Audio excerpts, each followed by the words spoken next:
Exodus chapter 1.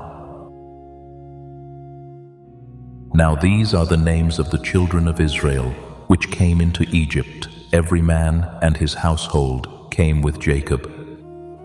Reuben, Simeon, Levi, and Judah. Issachar, Zebulun, and Benjamin. Dan and Naphtali, Gad and Asher.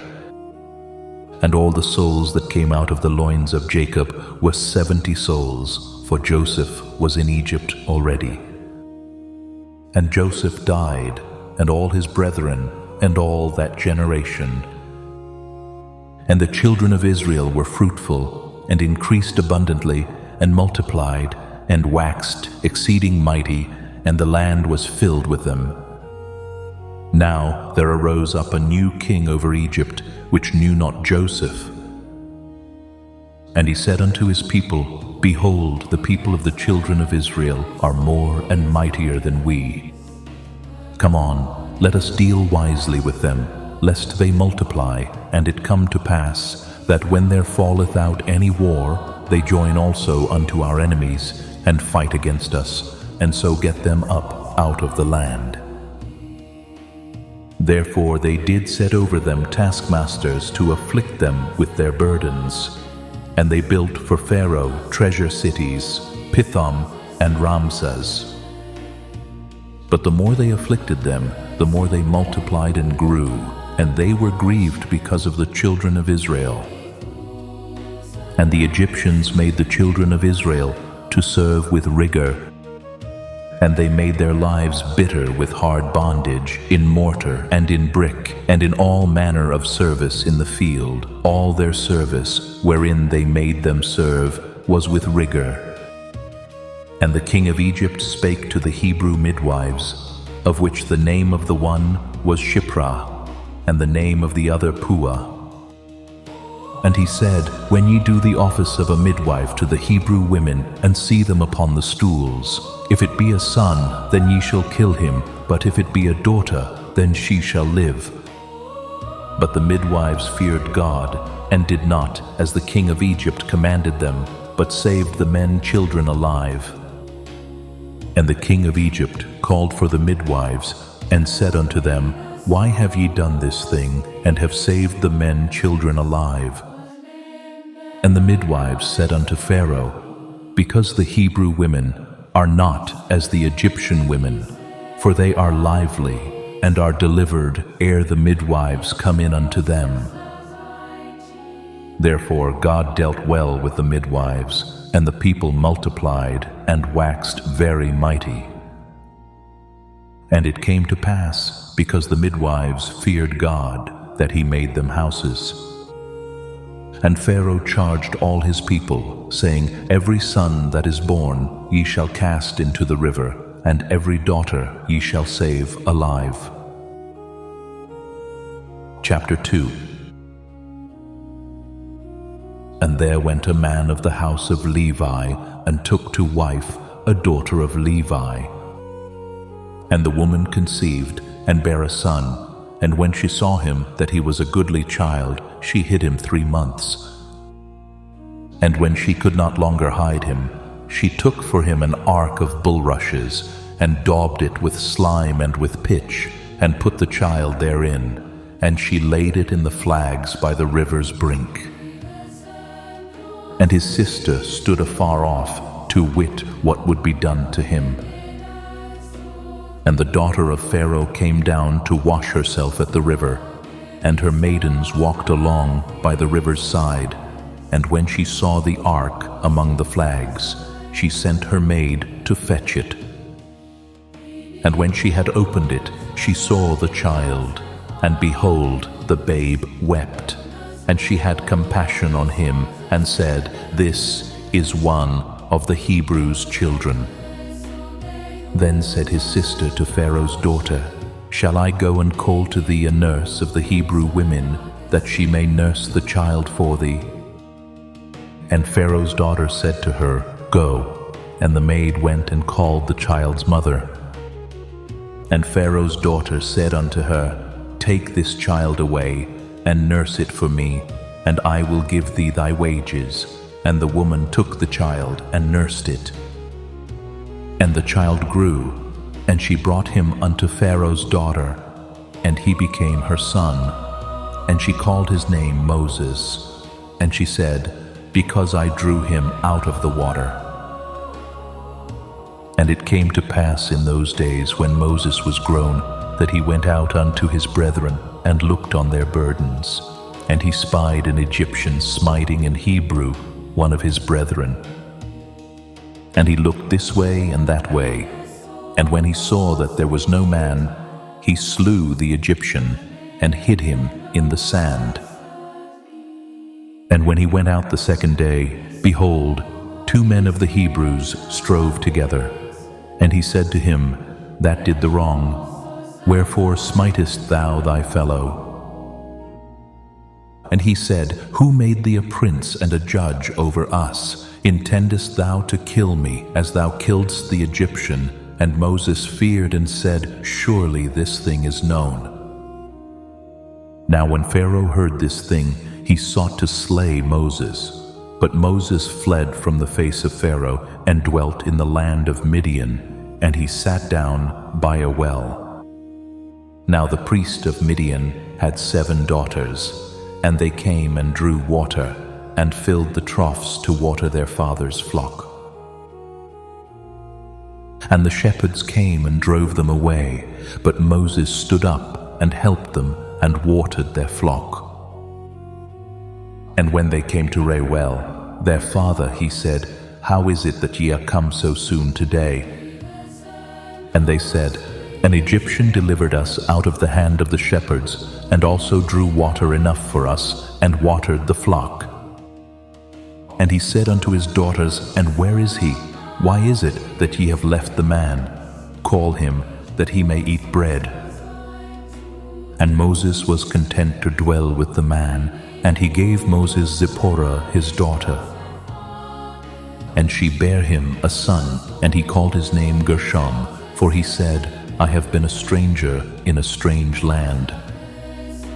And it came to pass in process of time, that the king of Egypt died, and the children of Israel sighed by reason of the bondage, and they cried, and their cry came up unto God by reason of the bondage. And God heard their groaning, and God remembered his covenant with Abraham, with Isaac, and with Jacob. And God looked upon the children of Israel, and God had respect unto them. Chapter 3. Now Moses kept the flock of Jethro his father-in-law, the priest of Midian, and he led the flock to the backside of the desert, and came to the mountain of God, even to Horeb.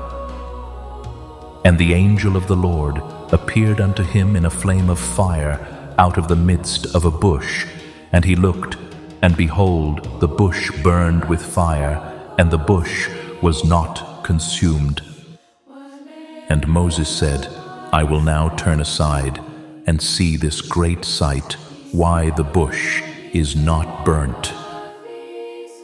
And when the Lord saw that he turned aside to see, God called unto him out of the midst of the bush, and said, Moses, Moses. And he said, Here I am. And he said, Draw not nigh hither, put off thy shoes from off thy feet, for the place whereon thou standest is holy ground. Moreover, he said, I am the God of thy father, the God of Abraham, the God of Isaac, and the God of Jacob. And Moses hid his face, for he was afraid to look upon God. And the Lord said, I have surely seen the affliction of my people which are in Egypt, and have heard their cry by reason of their taskmasters, for I know their sorrows. And I am come down to deliver them out of the hand of the Egyptians, and to bring them up out of that land unto a good land, and a large, unto a land flowing with milk and honey, unto the place of the Canaanites, and the Hittites, and the Amorites, and the Perizzites, and the Hivites, and the Jebusites. Now therefore, behold, the cry of the children of Israel is come unto me, and I have also seen the oppression wherewith the Egyptians oppress them. Come now, therefore, and I will send thee unto Pharaoh, that thou mayest bring forth my people, the children of Israel, out of Egypt. And Moses said unto God, Who am I, that I should go unto Pharaoh, and that I should bring forth the children of Israel out of Egypt? And he said, Certainly I will be with thee, and this shall be a token unto thee, that I have sent thee. When thou hast brought forth the people out of Egypt, ye shall serve God upon this mountain. And Moses said unto God, Behold, when I come unto the children of Israel, and shall say unto them, The God of your fathers hath sent me unto you, and they shall say to me, What is his name? What shall I say unto them? And God said unto Moses, I am that I am. And he said, Thus shalt thou say unto the children of Israel, I am hath sent me unto you. And God said moreover unto Moses, Thus shalt thou say unto the children of Israel, The Lord God of your fathers, the God of Abraham, the God of Isaac, and the God of Jacob, hath sent me unto you. This is my name forever, and this is my memorial unto all generations. Go and gather the elders of Israel together, and say unto them, The Lord God of your fathers, the God of Abraham, of Isaac, and of Jacob, appeared unto me, saying, I have surely visited you, and seen that which is done to you in Egypt. And I have said, I will bring you up out of the affliction of Egypt unto the land of the Canaanites, and the Hittites, and the Amorites, and the Perizzites, and the Hivites, and the Jebusites, unto a land flowing with milk and honey. And they shall hearken to thy voice, and thou shalt come, thou and the elders of Israel, unto the king of Egypt, and ye shall say unto him, The Lord God of the Hebrews hath met with us, and now let us go. We beseech thee 3 days' journey into the wilderness, that we may sacrifice to the Lord our God. And I am sure that the king of Egypt will not let you go, no, not by a mighty hand. And I will stretch out my hand, and smite Egypt with all my wonders which I will do in the midst thereof, and after that he will let you go. And I will give this people favor in the sight of the Egyptians. And it shall come to pass that when ye go, ye shall not go empty. But every woman shall borrow of her neighbor, and of her that sojourneth in her house, jewels of silver, and jewels of gold, and raiment, and ye shall put them upon your sons, and upon your daughters, and ye shall spoil the Egyptians. Chapter 4.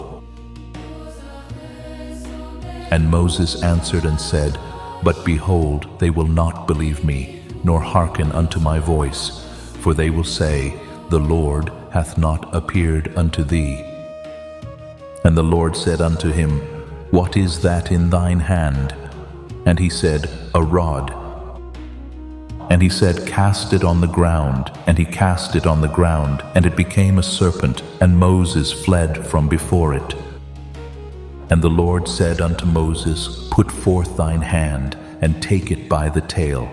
And he put forth his hand, and caught it, and it became a rod in his hand, that they may believe that the Lord God of their fathers, the God of Abraham, the God of Isaac, and the God of Jacob, hath appeared unto thee. And the Lord said furthermore unto him, Put now thine hand into thy bosom. And he put his hand into his bosom, and when he took it out, behold, his hand was leprous as snow. And he said, Put thine hand into thy bosom again. And he put his hand into his bosom again, and plucked it out of his bosom, and behold, it was turned again as his other flesh. And it shall come to pass, if they will not believe thee, neither hearken to the voice of the first sign, that they will believe the voice of the latter sign. And it shall come to pass, if they will not believe also these 2 signs, neither hearken unto thy voice, that thou shalt take of the water of the river, and pour it upon the dry land, and the water which thou takest out of the river shall become blood upon the dry land. And Moses said unto the Lord, O my Lord, I am not eloquent, neither heretofore, nor since thou hast spoken unto thy servant, but I am slow of speech, and of a slow tongue. And the Lord said unto him, Who hath made man's mouth, or who maketh the dumb, or deaf, or the seeing, or the blind? Have not I the Lord? Now therefore go, and I will be with thy mouth, and teach thee what thou shalt say. And he said, O my Lord, send, I pray thee, by the hand of him whom thou wilt send. And the anger of the Lord was kindled against Moses, and he said, Is not Aaron the Levite thy brother? I know that he can speak well. And also, behold, he cometh forth to meet thee, and when he seeth thee, he will be glad in his heart. And thou shalt speak unto him, and put words in his mouth, and I will be with thy mouth, and with his mouth, and will teach you what ye shall do. And he shall be thy spokesman unto the people, and he shall be, even he shall be to thee instead of a mouth, and thou shalt be to him instead of God. And thou shalt take this rod in thine hand, wherewith thou shalt do signs. And Moses went and returned to Jethro his father-in-law, and said unto him, Let me go, I pray thee, and return unto my brethren which are in Egypt, and see whether they be yet alive. And Jethro said to Moses, Go in peace. And the Lord said unto Moses in Midian, Go, return into Egypt, for all the men are dead, which sought thy life. And Moses took his wife and his sons, and set them upon an ass, and he returned to the land of Egypt. And Moses took the rod of God in his hand.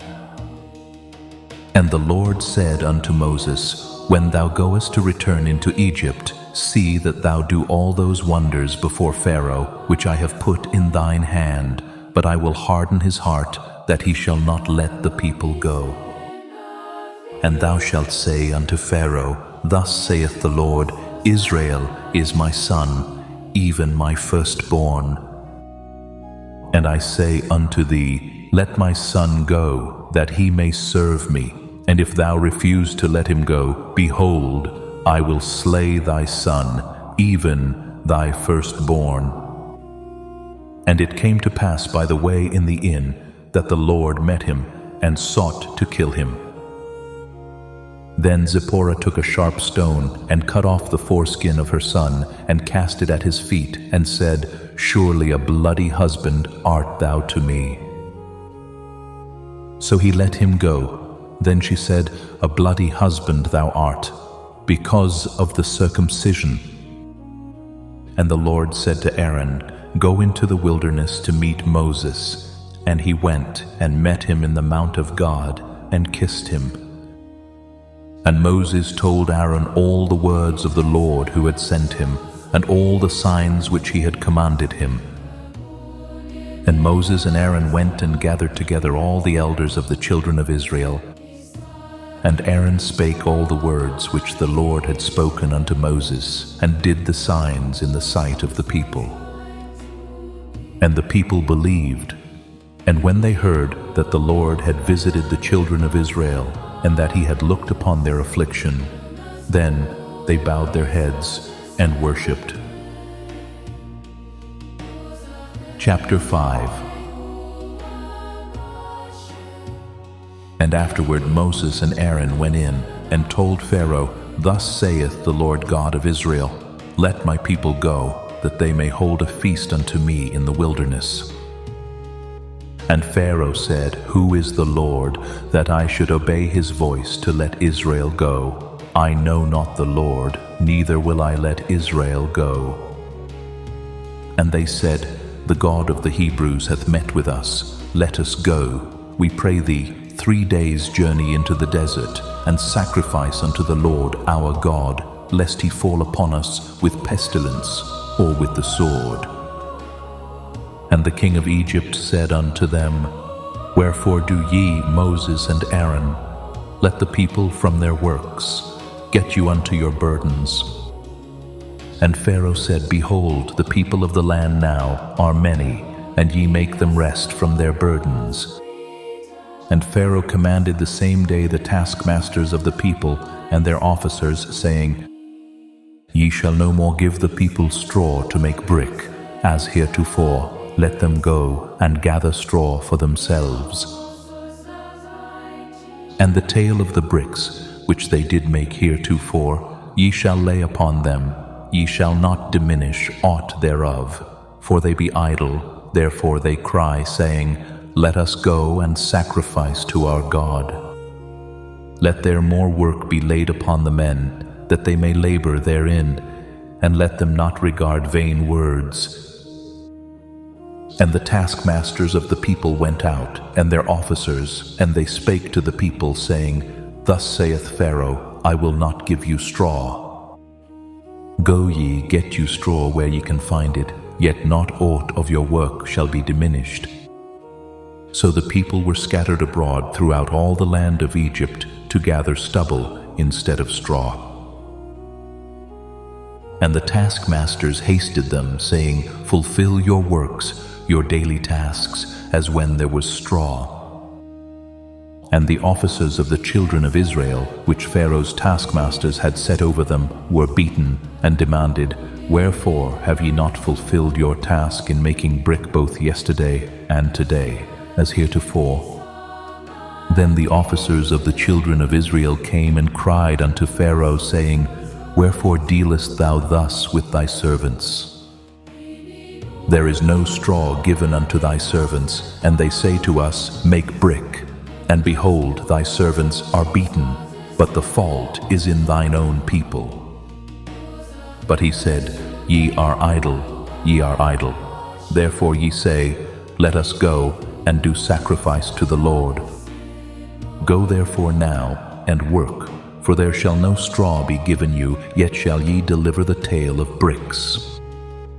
And the officers of the children of Israel did see that they were in evil case, after it was said, Ye shall not minish aught from your bricks of your daily task.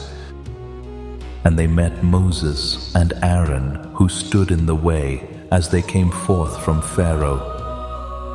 And they said unto them, The Lord look upon you, and judge, because ye have made our savor to be abhorred in the eyes of Pharaoh, and in the eyes of his servants, to put a sword in their hand to slay us. And Moses returned unto the Lord, and said, Lord, wherefore hast thou so evil entreated this people? Why is it that thou hast sent me? For since I came to Pharaoh to speak in thy name, he hath done evil to this people, neither hast thou delivered thy people at all. Chapter 6. Then the Lord said unto Moses, Now shalt thou see what I will do to Pharaoh, for with a strong hand shall he let them go, and with a strong hand shall he drive them out of his land. And God spake unto Moses, and said unto him, I am the Lord. And I appeared unto Abraham, unto Isaac, and unto Jacob, by the name of God Almighty, but by my name, Jehovah, was I not known to them. And I have also established my covenant with them, to give them the land of Canaan, the land of their pilgrimage, wherein they were strangers. And I have also heard the groaning of the children of Israel, whom the Egyptians keep in bondage, and I have remembered my covenant. Wherefore say unto the children of Israel, I am the Lord, and I will bring you out from under the burdens of the Egyptians, and I will rid you out of their bondage, and I will redeem you with a stretched out arm, and with great judgments. And I will take you to me for a people, and I will be to you a God, and ye shall know that I am the Lord your God, which bringeth you out from under the burdens of the Egyptians. And I will bring you in unto the land, concerning the which I did swear to give it to Abraham, to Isaac, and to Jacob, and I will give it you for an heritage. I am the Lord. And Moses spake so unto the children of Israel, but they hearkened not unto Moses for anguish of spirit and for cruel bondage. And the Lord spake unto Moses, saying, Go in, speak unto Pharaoh king of Egypt, that he let the children of Israel go out of his land. And Moses spake before the Lord, saying, Behold, the children of Israel have not hearkened unto me. How then shall Pharaoh hear me, who am of uncircumcised lips? And the Lord spake unto Moses and unto Aaron, and gave them a charge unto the children of Israel, and unto Pharaoh king of Egypt, to bring the children of Israel out of the land of Egypt. These be the heads of their fathers' houses, the sons of Reuben, the firstborn of Israel, Hanok, and Palu, Hezron, and Carmi. These be the families of Reuben. And the sons of Simeon, Jemuel, and Jamin, and Ohad, and Jachin, and Zohar, and Shaul, the son of a Canaanitish woman. These are the families of Simeon. And these are the names of the sons of Levi, according to their generations, Gershon, and Kohath, and Merari. And the years of the life of Levi were 137 years. The sons of Gershon, Libni, and Shimi, according to their families. And the sons of Kohath, Amram, and Izhar, and Hebron, and Uzziel. And the years of the life of Kohath were 133 years. And the sons of Merari, Mahali, and Mushi. These are the families of Levi according to their generations. And Amram took him Jochebed his father's sister to wife, and she bare him Aaron and Moses. And the years of the life of Amram were 137 years. And the sons of Izhar, Korah, and Nepheg, and Zikri. And the sons of Uzziel, Mishael, and Elzaphan, and Zithri. And Aaron took him Elisheba, daughter of Aminadab, sister of Nahshon, to wife, and she bare him Nadab, and Abihu, Eleazar, and Ithamar. And the sons of Korah, Asir, and Elkanah, and Abiasaph. These are the families of the Korhites. And Eleazar Aaron's son took him, one of the daughters of Putiel, to wife, and she bare him Phinehas. These are the heads of the fathers of the Levites according to their families. These are that Aaron and Moses, to whom the Lord said, Bring out the children of Israel from the land of Egypt according to their armies. These are they which spake to Pharaoh king of Egypt to bring out the children of Israel from Egypt. These are that Moses and Aaron. And it came to pass on the day when the Lord spake unto Moses in the land of Egypt, that the Lord spake unto Moses, saying, I am the Lord, speak thou unto Pharaoh king of Egypt all that I say unto thee. And Moses said before the Lord, Behold, I am of uncircumcised lips, and how shall Pharaoh hearken unto me? Chapter 7. And the Lord said unto Moses, See, I have made thee a god to Pharaoh, and Aaron thy brother shall be thy prophet. Thou shalt speak all that I command thee, and Aaron thy brother shall speak unto Pharaoh, that he send the children of Israel out of his land. And I will harden Pharaoh's heart, and multiply my signs and my wonders in the land of Egypt. But Pharaoh shall not hearken unto you, that I may lay my hand upon Egypt, and bring forth mine armies, and my people, the children of Israel, out of the land of Egypt by great judgments.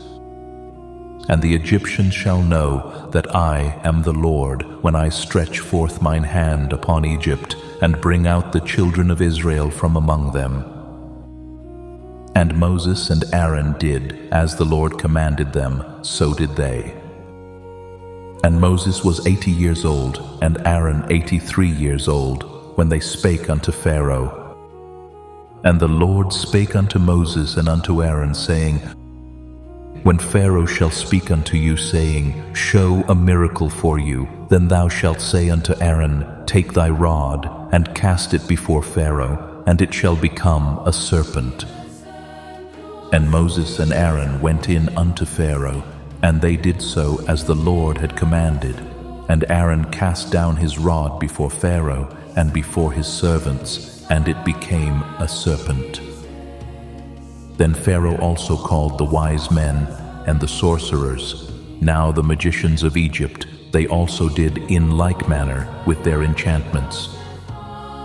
For they cast down every man his rod, and they became serpents, but Aaron's rod swallowed up their rods. And he hardened Pharaoh's heart, that he hearkened not unto them, as the Lord had said. And the Lord said unto Moses, Pharaoh's heart is hardened, he refuseth to let the people go. Get thee unto Pharaoh in the morning, lo, he goeth out unto the water, and thou shalt stand by the river's brink against he come, and the rod which was turned to a serpent shalt thou take in thine hand. And thou shalt say unto him, The Lord God of the Hebrews hath sent me unto thee, saying, Let my people go, that they may serve me in the wilderness. And behold, hitherto thou wouldest not hear. Thus saith the Lord, In this thou shalt know that I am the Lord. Behold, I will smite with the rod that is in mine hand upon the waters which are in the river, and they shall be turned to blood. And the fish that is in the river shall die, and the river shall stink, and the Egyptians shall loathe to drink of the water of the river. And the Lord spake unto Moses, Say unto Aaron, Take thy rod, and stretch out thine hand upon the waters of Egypt, upon their streams, upon their rivers, and upon their ponds, and upon all their pools of water, that they may become blood, and that there may be blood throughout all the land of Egypt, both in vessels of wood and in vessels of stone. And Moses and Aaron did so, as the Lord commanded, and he lifted up the rod, and smote the waters that were in the river, in the sight of Pharaoh, and in the sight of his servants, and all the waters that were in the river were turned to blood. And the fish that was in the river died, and the river stank, and the Egyptians could not drink of the water of the river, and there was blood throughout all the land of Egypt. And the magicians of Egypt did so with their enchantments, and Pharaoh's heart was hardened, neither did he hearken unto them, as the Lord had said. And Pharaoh turned and went into his house, neither did he set his heart to this also. And all the Egyptians digged round about the river for water to drink, for they could not drink of the water of the river. And 7 days were fulfilled. After that the Lord had smitten the river. Chapter 8. And the Lord spake unto Moses, Go unto Pharaoh, and say unto him, Thus saith the Lord, Let my people go, that they may serve me. And if thou refuse to let them go, behold, I will smite all thy borders with frogs. And the river shall bring forth frogs abundantly, which shall go up and come into thine house, and into thy bedchamber, and upon thy bed, and into the house of thy servants, and upon thy people, and into thine ovens, and into thy kneading troughs. And the frogs shall come up both on thee, and upon thy people, and upon all thy servants. And the Lord spake unto Moses, Say unto Aaron, Stretch forth thine hand with thy rod over the streams, over the rivers, and over the ponds, and cause frogs to come up upon the land of Egypt. And Aaron stretched out his hand over the waters of Egypt, and the frogs came up, and covered the land of Egypt. And the magicians did so with their enchantments, and brought up frogs upon the land of Egypt. Then Pharaoh called for Moses and Aaron, and said, Entreat the Lord, that he may take away the frogs from me and from my people, and I will let the people go. that they may do sacrifice unto the Lord. And Moses said unto Pharaoh, Glory over me, when shall I entreat for thee, and for thy servants, and for thy people, to destroy the frogs from thee and thy houses, that they may remain in the river only? And he said, Tomorrow. And he said, Be it according to thy word, that thou mayest know that there is none like unto the Lord our God. And the frogs shall depart from thee, and from thy houses, and from thy servants, and from thy people. They shall remain in the river only. And Moses and Aaron went out from Pharaoh, and Moses cried unto the Lord because of the frogs which he had brought against Pharaoh. And the Lord did according to the word of Moses, and the frogs died out of the houses, out of the villages, and out of the fields. And they gathered them together upon heaps, and the land stank. But when Pharaoh saw that there was respite, he hardened his heart, and hearkened not unto them, as the Lord had said.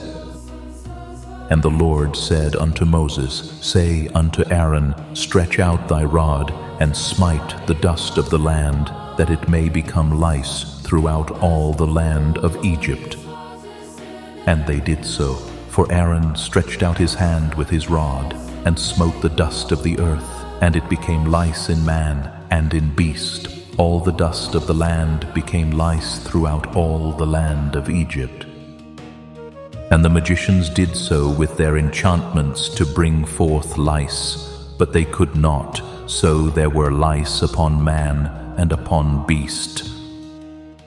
Then the magicians said unto Pharaoh, This is the finger of God. And Pharaoh's heart was hardened, and he hearkened not unto them, as the Lord had said.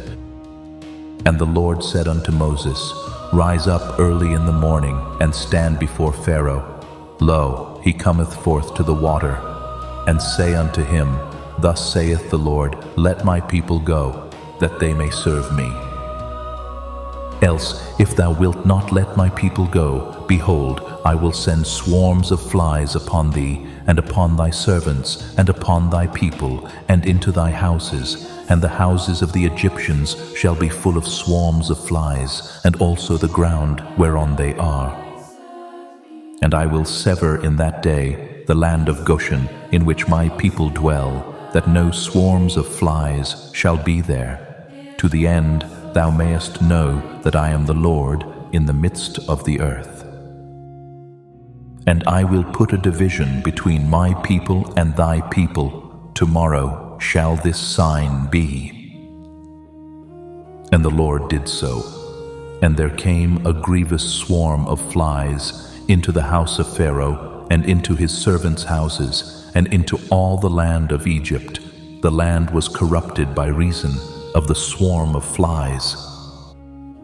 And Pharaoh called for Moses and for Aaron, and said, Go ye, sacrifice to your God in the land.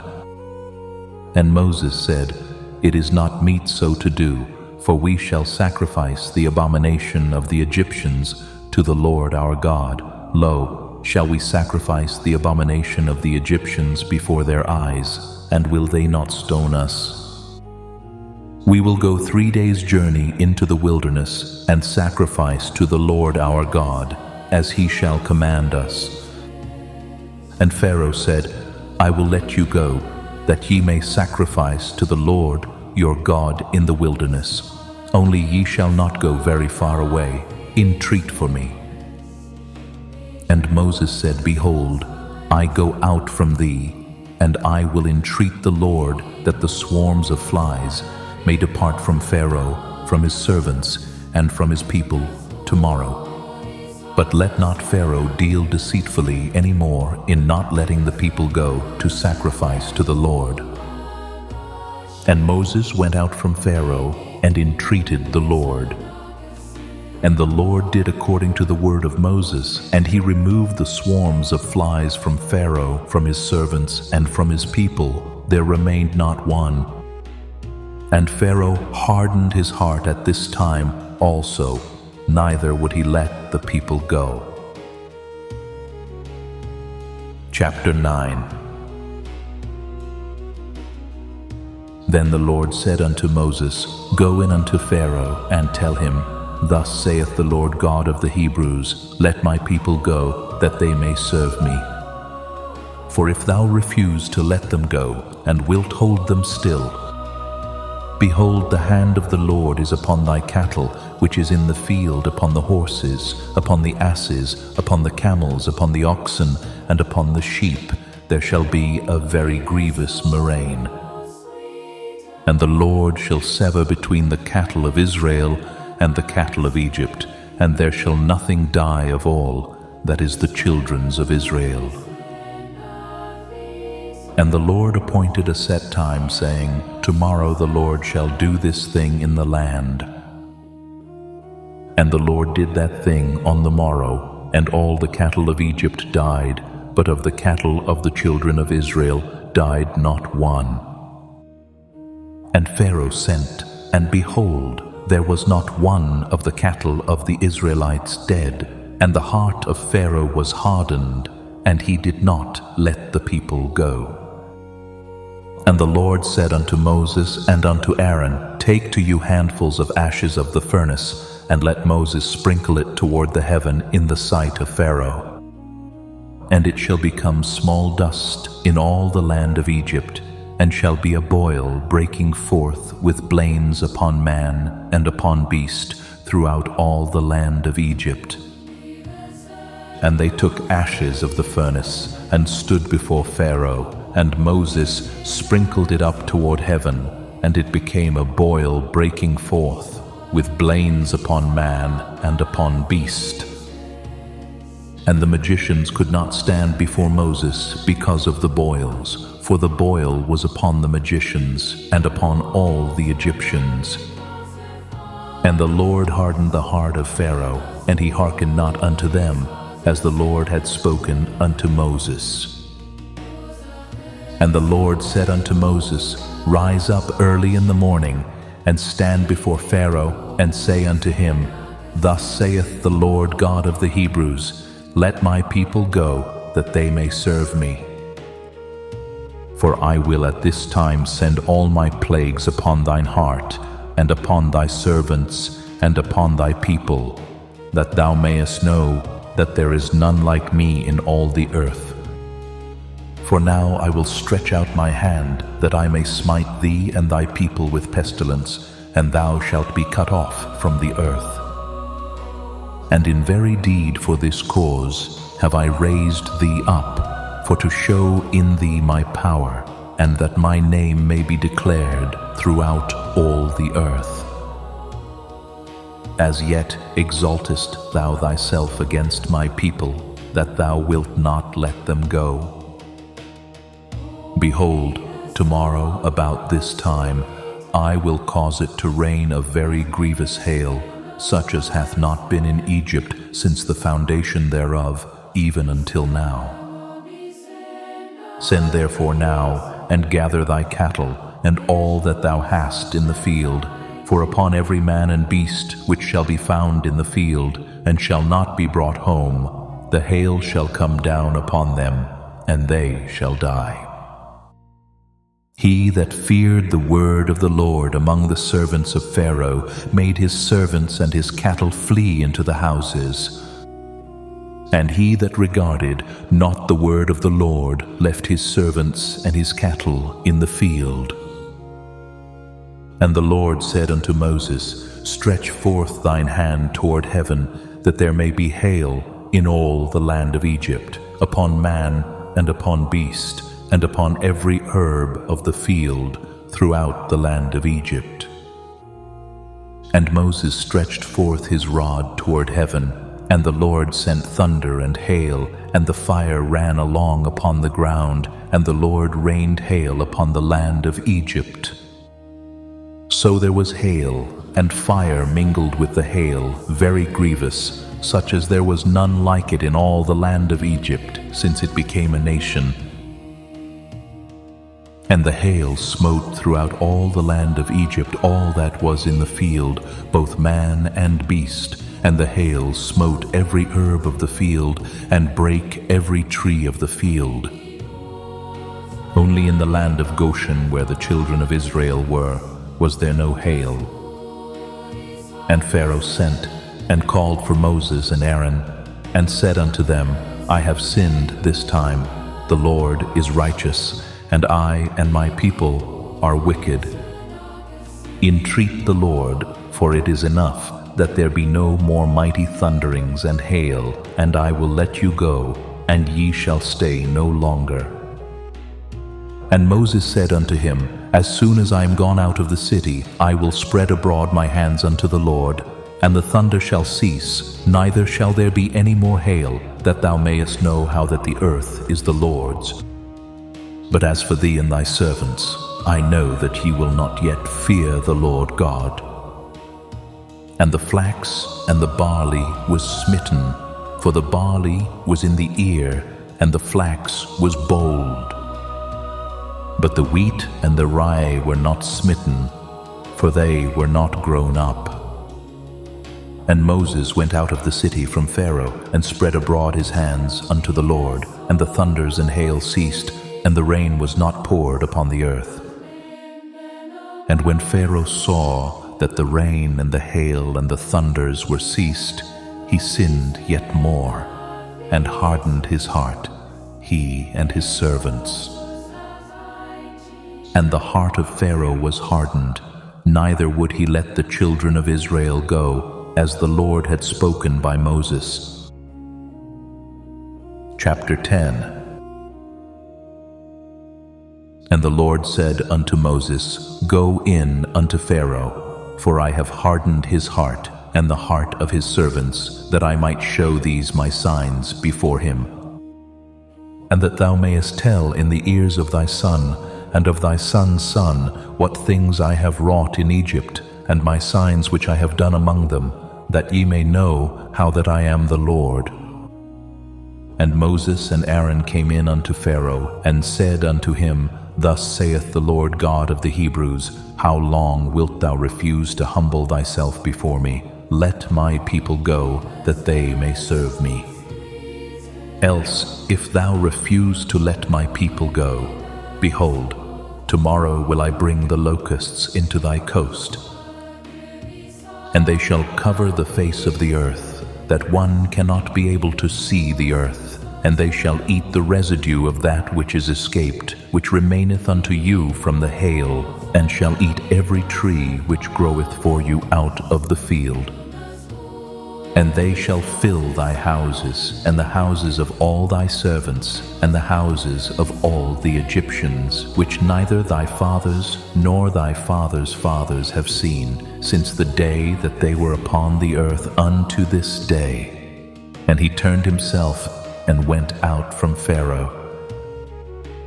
And Pharaoh's servants said unto him, How long shall this man be a snare unto us? Let the men go, that they may serve the Lord their God. Knowest thou not yet that Egypt is destroyed?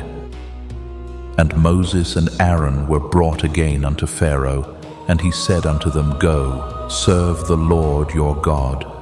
But who are they that shall go? And Moses said, We will go with our young and with our old, with our sons and with our daughters, with our flocks and with our herds will we go, for we must hold a feast unto the Lord. And he said unto them, Let the Lord be so with you, as I will let you go, and your little ones look to it, for evil is before you. Not so, go now ye that are men, and serve the Lord, for that ye did desire. And they were driven out from Pharaoh's presence.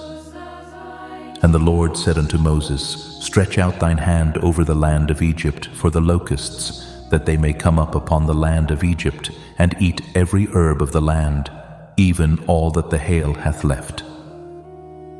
And Moses stretched forth his rod over the land of Egypt, and the Lord brought an east wind upon the land all that day, and all that night. And when it was morning, the east wind brought the locusts. And the locusts went up over all the land of Egypt, and rested in all the coasts of Egypt. Very grievous were they. Before them there were no such locusts as they, neither after them shall be such.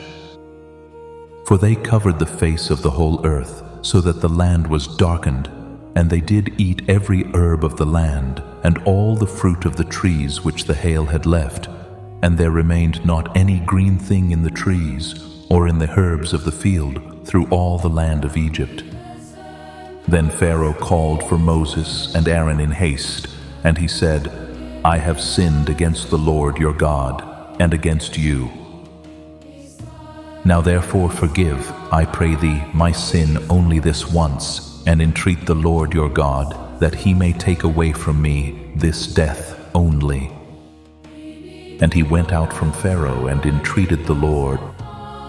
And the Lord turned a mighty strong west wind, which took away the locusts, and cast them into the Red Sea. There remained not one locust in all the coasts of Egypt. But the Lord hardened Pharaoh's heart, so that he would not let the children of Israel go.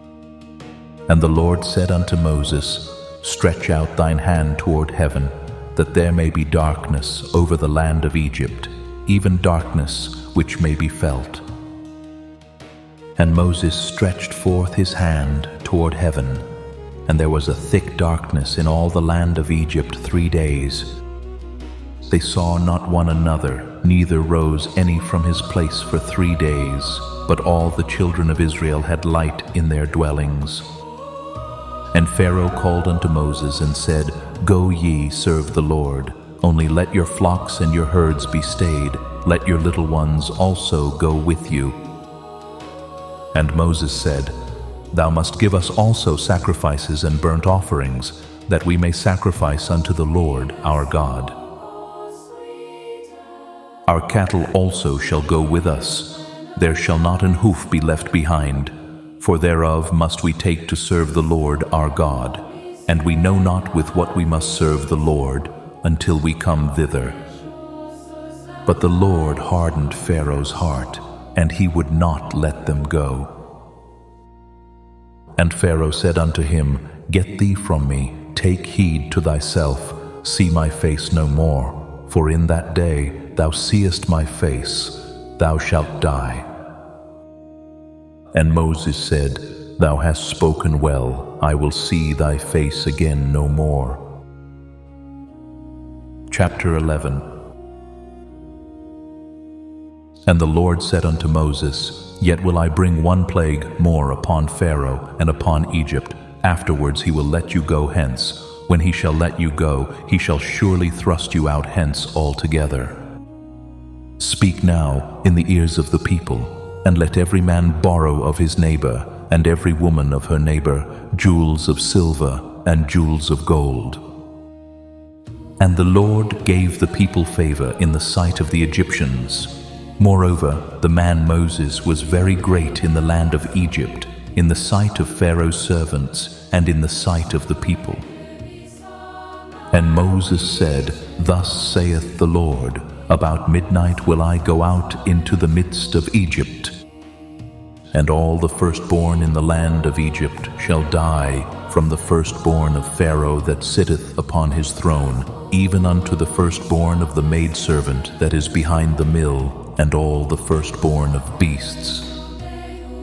And there shall be a great cry throughout all the land of Egypt, such as there was none like it, nor shall be like it any more.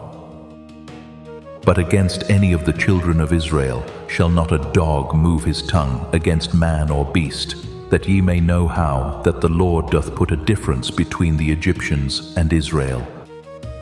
And all these thy servants shall come down unto me, and bow down themselves unto me, saying, Get thee out, and all the people that follow thee, and after that I will go out.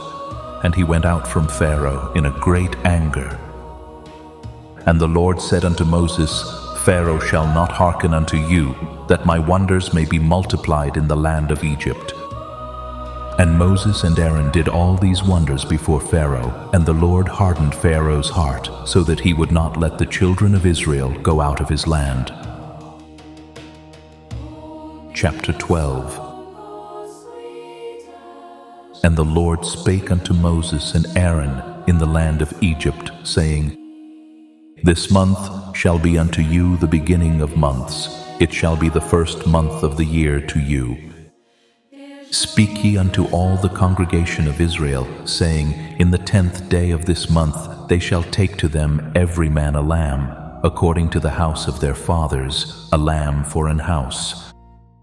And if the household be too little for the lamb, let him and his neighbor next unto his house take it, according to the number of the souls.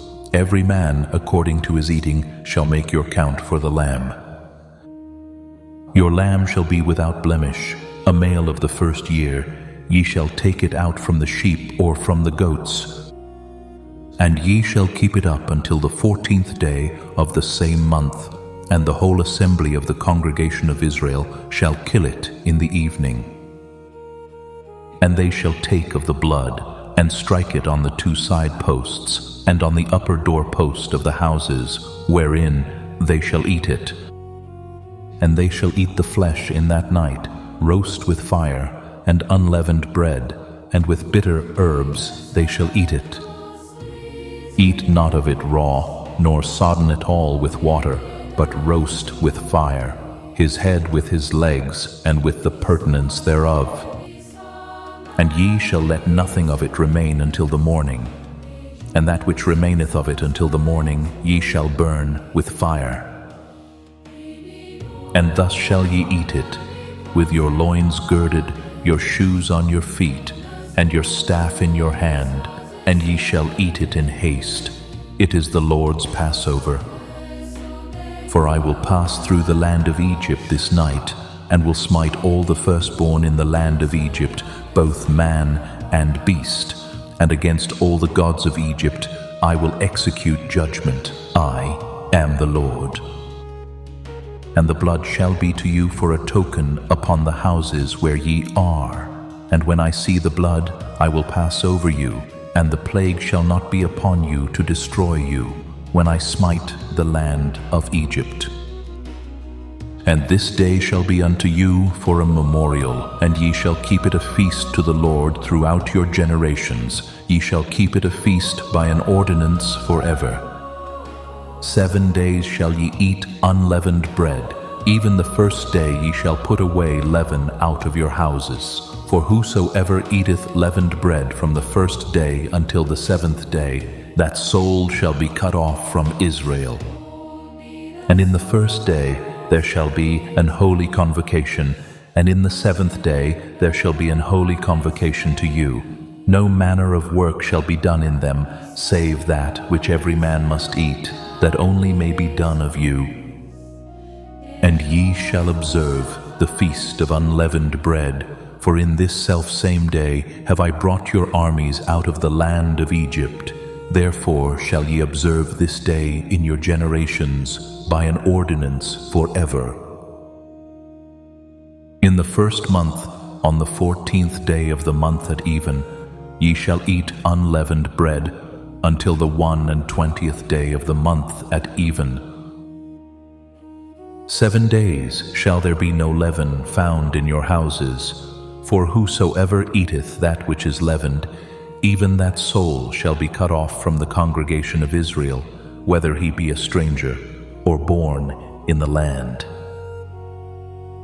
Ye shall eat nothing leavened. In all your habitations shall ye eat unleavened bread. Then Moses called for all the elders of Israel, and said unto them, Draw out, and take you a lamb, according to your families, and kill the Passover. And ye shall take a bunch of hyssop, and dip it in the blood that is in the basin, and strike the lintel and the 2 side posts with the blood that is in the basin, and none of you shall go out at the door of his house until the morning. For the Lord will pass through to smite the Egyptians.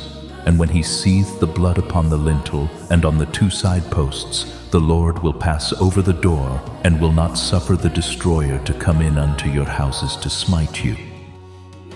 And ye shall observe this thing for an ordinance to thee and to thy sons forever. And it shall come to pass, when ye be come to the land which the Lord will give you, according as he hath promised, that ye shall keep this service. And it shall come to pass, when your children shall say unto you, What mean ye by this service? That ye shall say, It is the sacrifice of the Lord's Passover, who passed over the houses of the children of Israel in Egypt, when he smote the Egyptians and delivered our houses. And the people bowed the head and worshipped. And the children of Israel went away, and did as the Lord had commanded Moses and Aaron, so did they.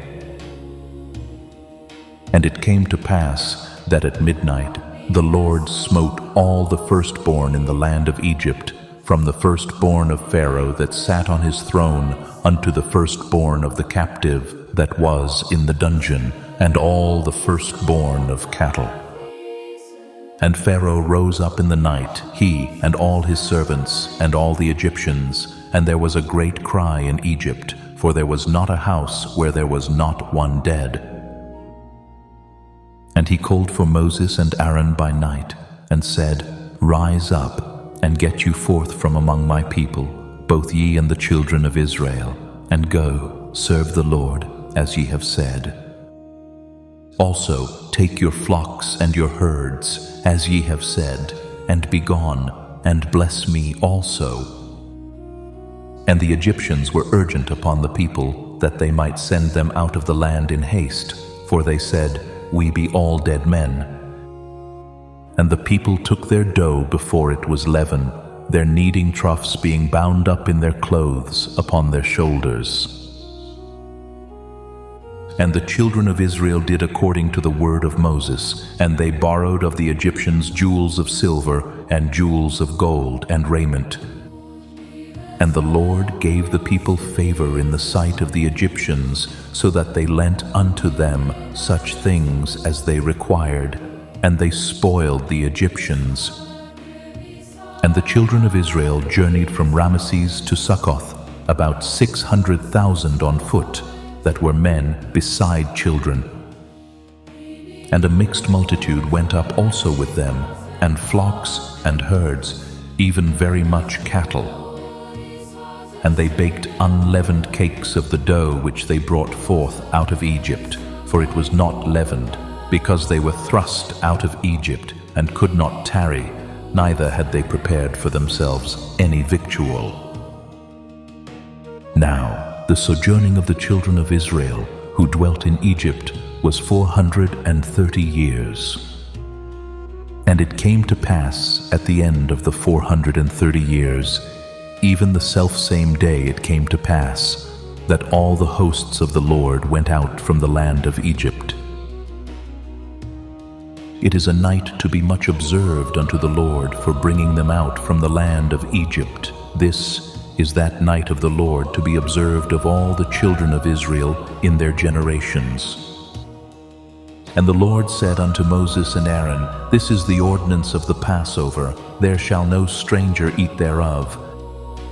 But every man's servant that is bought for money, when thou hast circumcised him, then shall he eat thereof.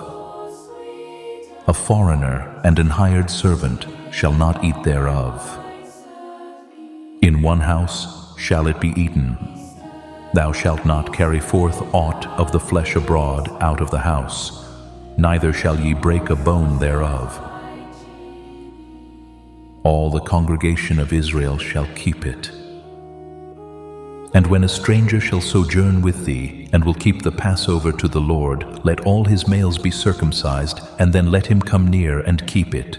And he shall be as one that is born in the land, for no uncircumcised person shall eat thereof.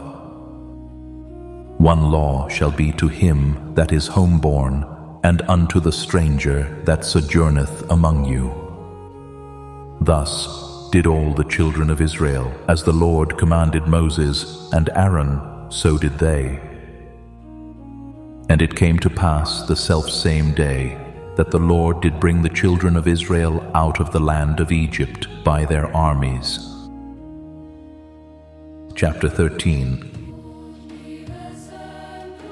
And the Lord spake unto Moses, saying, Sanctify unto me all the firstborn, whatsoever openeth the womb among the children of Israel, both of man and of beast, it is mine.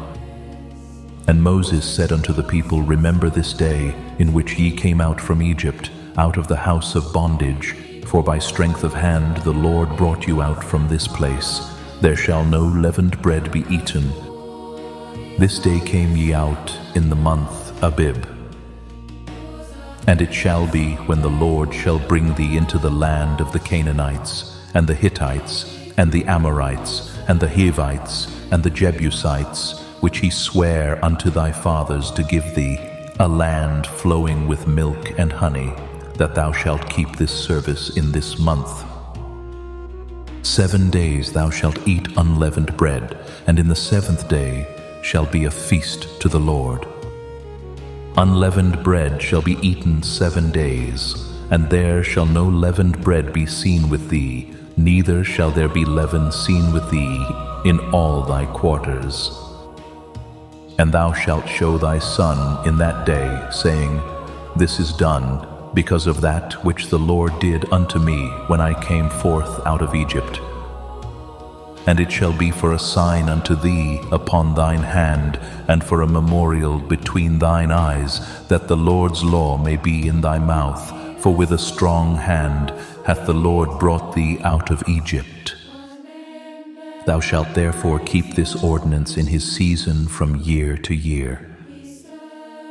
And it shall be, when the Lord shall bring thee into the land of the Canaanites, as he sware unto thee and to thy fathers, and shall give it thee, that thou shalt set apart unto the Lord all that openeth the matrix, and every firstling that cometh of a beast which thou hast, the males shall be the Lord's. And every firstling of an ass thou shalt redeem with a lamb, and if thou wilt not redeem it, then thou shalt break his neck, and all the firstborn of man among thy children shalt thou redeem. And it shall be, when thy son asketh thee in time to come, saying, What is this? That thou shalt say unto him, By strength of hand the Lord brought us out from Egypt, from the house of bondage. And it came to pass, when Pharaoh would hardly let us go, that the Lord slew all the firstborn in the land of Egypt, both the firstborn of man and the firstborn of beast. Therefore I sacrifice to the Lord all that openeth the matrix, being males, but all the firstborn of my children I redeem.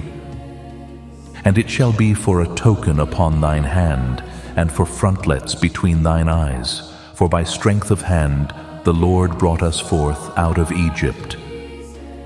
And it came to pass, when Pharaoh had let the people go, that God led them not through the way of the land of the Philistines, although that was near. For God said, Lest peradventure the people repent when they see war, and they return to Egypt. But God led the people about through the way of the wilderness of the Red Sea, and the children of Israel went up harnessed out of the land of Egypt. And Moses took the bones of Joseph with him, for he had straitly sworn the children of Israel, saying, God will surely visit you, and ye shall carry up my bones away hence with you. And they took their journey from Succoth, and encamped in Etham, in the edge of the wilderness.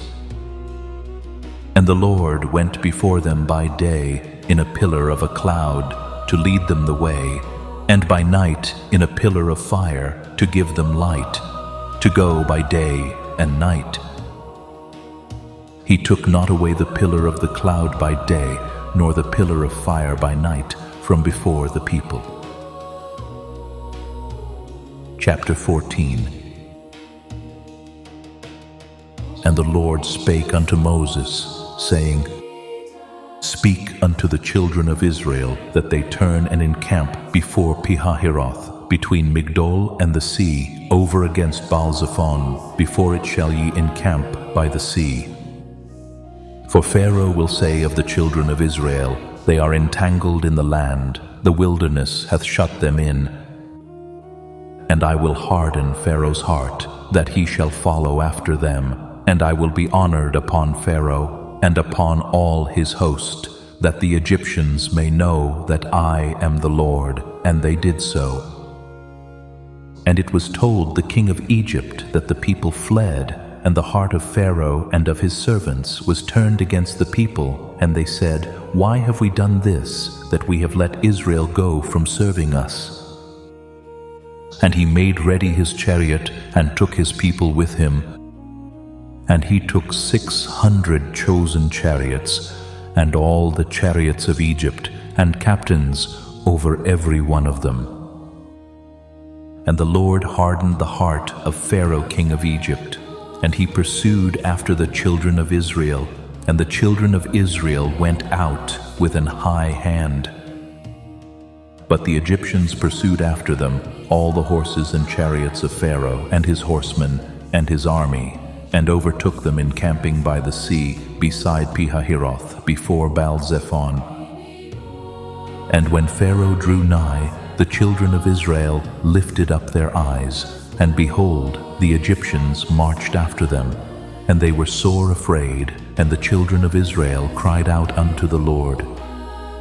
And they said unto Moses, Because there were no graves in Egypt, hast thou taken us away to die in the wilderness? Wherefore hast thou dealt thus with us, to carry us forth out of Egypt? Is not this the word that we did tell thee in Egypt, saying, Let us alone, that we may serve the Egyptians? For it had been better for us to serve the Egyptians, than that we should die in the wilderness.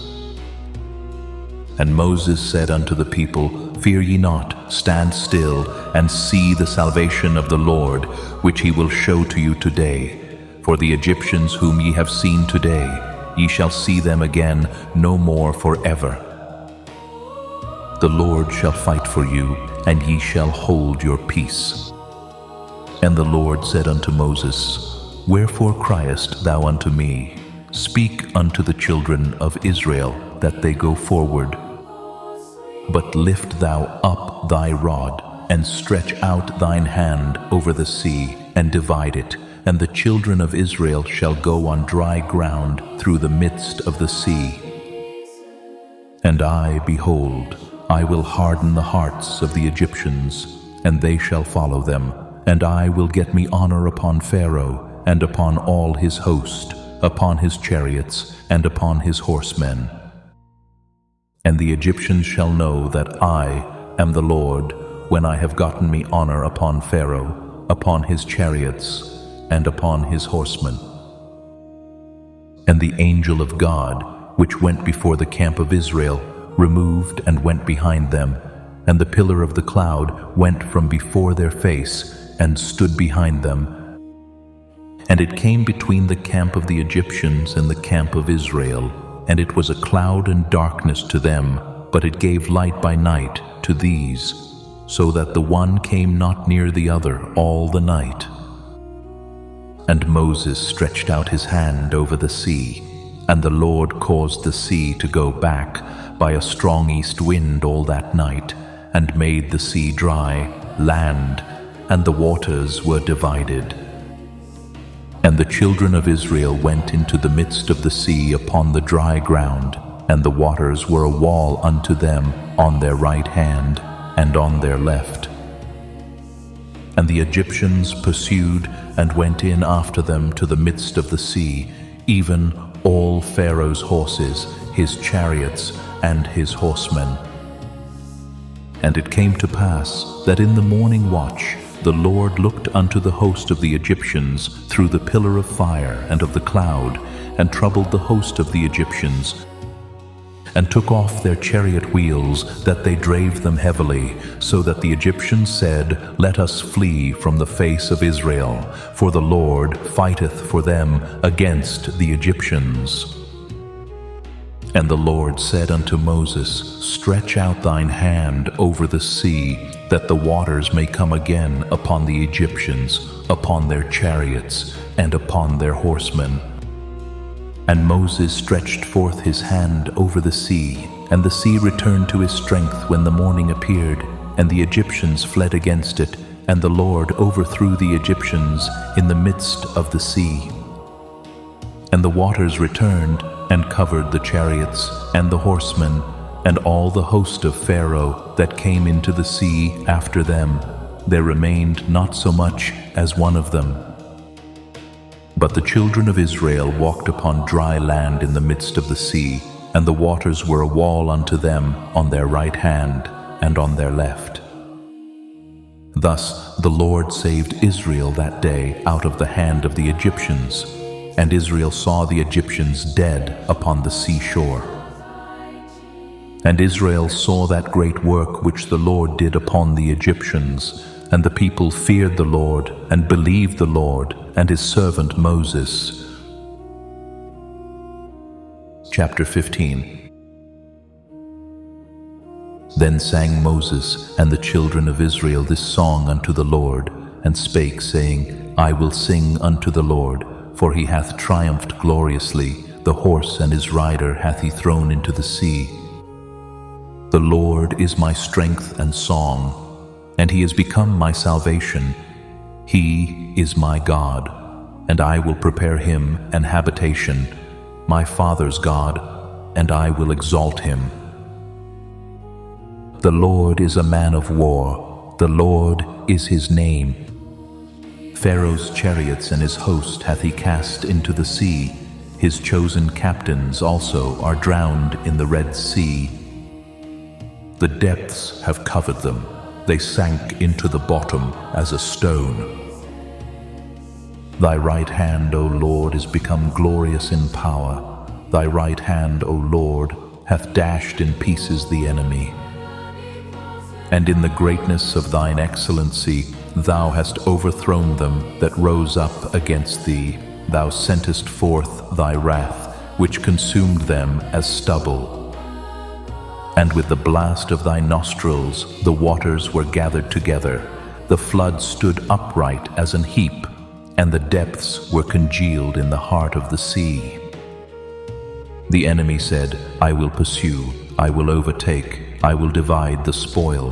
My lust shall be satisfied upon them. I will draw my sword, my hand shall destroy them. Thou didst blow with thy wind, the sea covered them, they sank as lead in the mighty waters.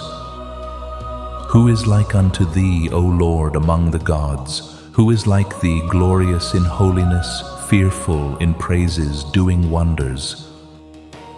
Thou stretchest out thy right hand, the earth swallowed them. Thou in thy mercy hast led forth the people, which thou hast redeemed. Thou hast guided them in thy strength unto thy holy habitation. The people shall hear and be afraid. Sorrow shall take hold on the inhabitants of Palestina. Then the dukes of Edom shall be amazed. The mighty men of Moab, trembling, shall take hold upon them. All the inhabitants of Canaan shall melt away. Fear and dread shall fall upon them. By the greatness of thine arm they shall be as still as a stone, till thy people pass over, O Lord, till the people pass over, which thou hast purchased. Thou shalt bring them in, and plant them in the mountain of thine inheritance, in the place, O Lord, which thou hast made for thee to dwell in the sanctuary, O Lord, which thy hands have established. The Lord shall reign forever and ever.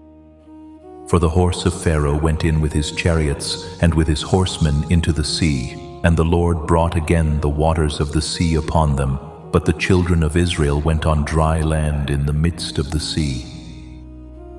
And Miriam the prophetess, the sister of Aaron, took a timbrel in her hand, and all the women went out after her with timbrels and with dances. And Miriam answered them, Sing ye to the Lord, for he hath triumphed gloriously. The horse and his rider hath he thrown into the sea. So Moses brought Israel from the Red Sea, and they went out into the wilderness of Shur. And they went 3 days in the wilderness, and found no water. And when they came to Marah, they could not drink of the waters of Marah, for they were bitter. Therefore the name of it was called Marah. And the people murmured against Moses, saying, What shall we drink? And he cried unto the Lord, and the Lord showed him a tree, which when he had cast into the waters were made sweet. There he made for them a statute and an ordinance, and there he proved them, and said, If thou wilt diligently hearken to the voice of the Lord thy God, and wilt do that which is right in his sight, and wilt give ear to his commandments, and keep all his statutes, I will put none of these diseases upon thee, which I have brought upon the Egyptians, for I am the Lord that healeth thee.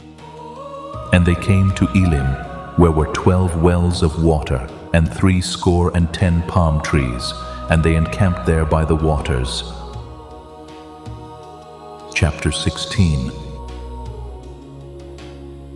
And they took their journey from Elim, and all the congregation of the children of Israel came unto the wilderness of Sin, which is between Elim and Sinai, on the 15th day of the 2nd month, after their departing out of the land of Egypt. And the whole congregation of the children of Israel murmured against Moses and Aaron in the wilderness. And the children of Israel said unto them, Would to God we had died by the hand of the Lord in the land of Egypt, when we sat by the flesh pots, and when we did eat bread to the full. For ye have brought us forth into this wilderness, to kill this whole assembly with hunger. Then said the Lord unto Moses, Behold, I will rain bread from heaven for you, and the people shall go out and gather a certain rate every day, that I may prove them, whether they will walk in my law or no. And it shall come to pass, that on the 6th day they shall prepare that which they bring in, and it shall be twice as much as they gather daily. And Moses and Aaron said unto all the children of Israel, At even then ye shall know that the Lord hath brought you out from the land of Egypt. And in the morning then ye shall see the glory of the Lord, for that he heareth your murmurings against the Lord. And what are we, that ye murmur against us? And Moses said, This shall be, when the Lord shall give you in the evening flesh to eat, and in the morning bread to the full, for that the Lord heareth your murmurings, which ye murmur against him. And what are we? Your murmurings are not against us, but against the Lord. And Moses spake unto Aaron, Say unto all the congregation of the children of Israel, Come near before the Lord, for he hath heard your murmurings. And it came to pass, as Aaron spake unto the whole congregation of the children of Israel, that they looked toward the wilderness, and behold, the glory of the Lord appeared in the cloud. And the Lord spake unto Moses, saying, I have heard the murmurings of the children of Israel. Speak unto them, saying, At even ye shall eat flesh, and in the morning ye shall be filled with bread, and ye shall know that I am the Lord your God. And it came to pass, that at even the quails came up, and covered the camp, and in the morning the dew lay round about the host. And when the dew that lay was gone up, behold, upon the face of the wilderness there lay a small round thing, as small as the hoarfrost on the ground. And when the children of Israel saw it, they said one to another, It is manna, for they wist not what it was. And Moses said unto them, This is the bread which the Lord hath given you to eat. This is the thing which the Lord hath commanded. Gather of it every man according to his eating, an omer for every man according to the number of your persons. Take ye every man for them which are in his tents. And the children of Israel did so, and gathered, some more, some less. And when they did meet it with an omer, he that gathered much had nothing over, and he that gathered little had no lack. They gathered every man according to his eating. And Moses said, Let no man leave of it till the morning. Notwithstanding they hearkened not unto Moses, but some of them left of it until the morning, and it bred worms and stank, and Moses was wroth with them. And they gathered it every morning, every man according to his eating, and when the sun waxed hot, it melted. And it came to pass that on the 6th day they gathered twice as much bread, 2 omers for 1 man, and all the rulers of the congregation came and told Moses. And he said unto them, This is that which the Lord hath said, Tomorrow is the rest of the holy Sabbath unto the Lord.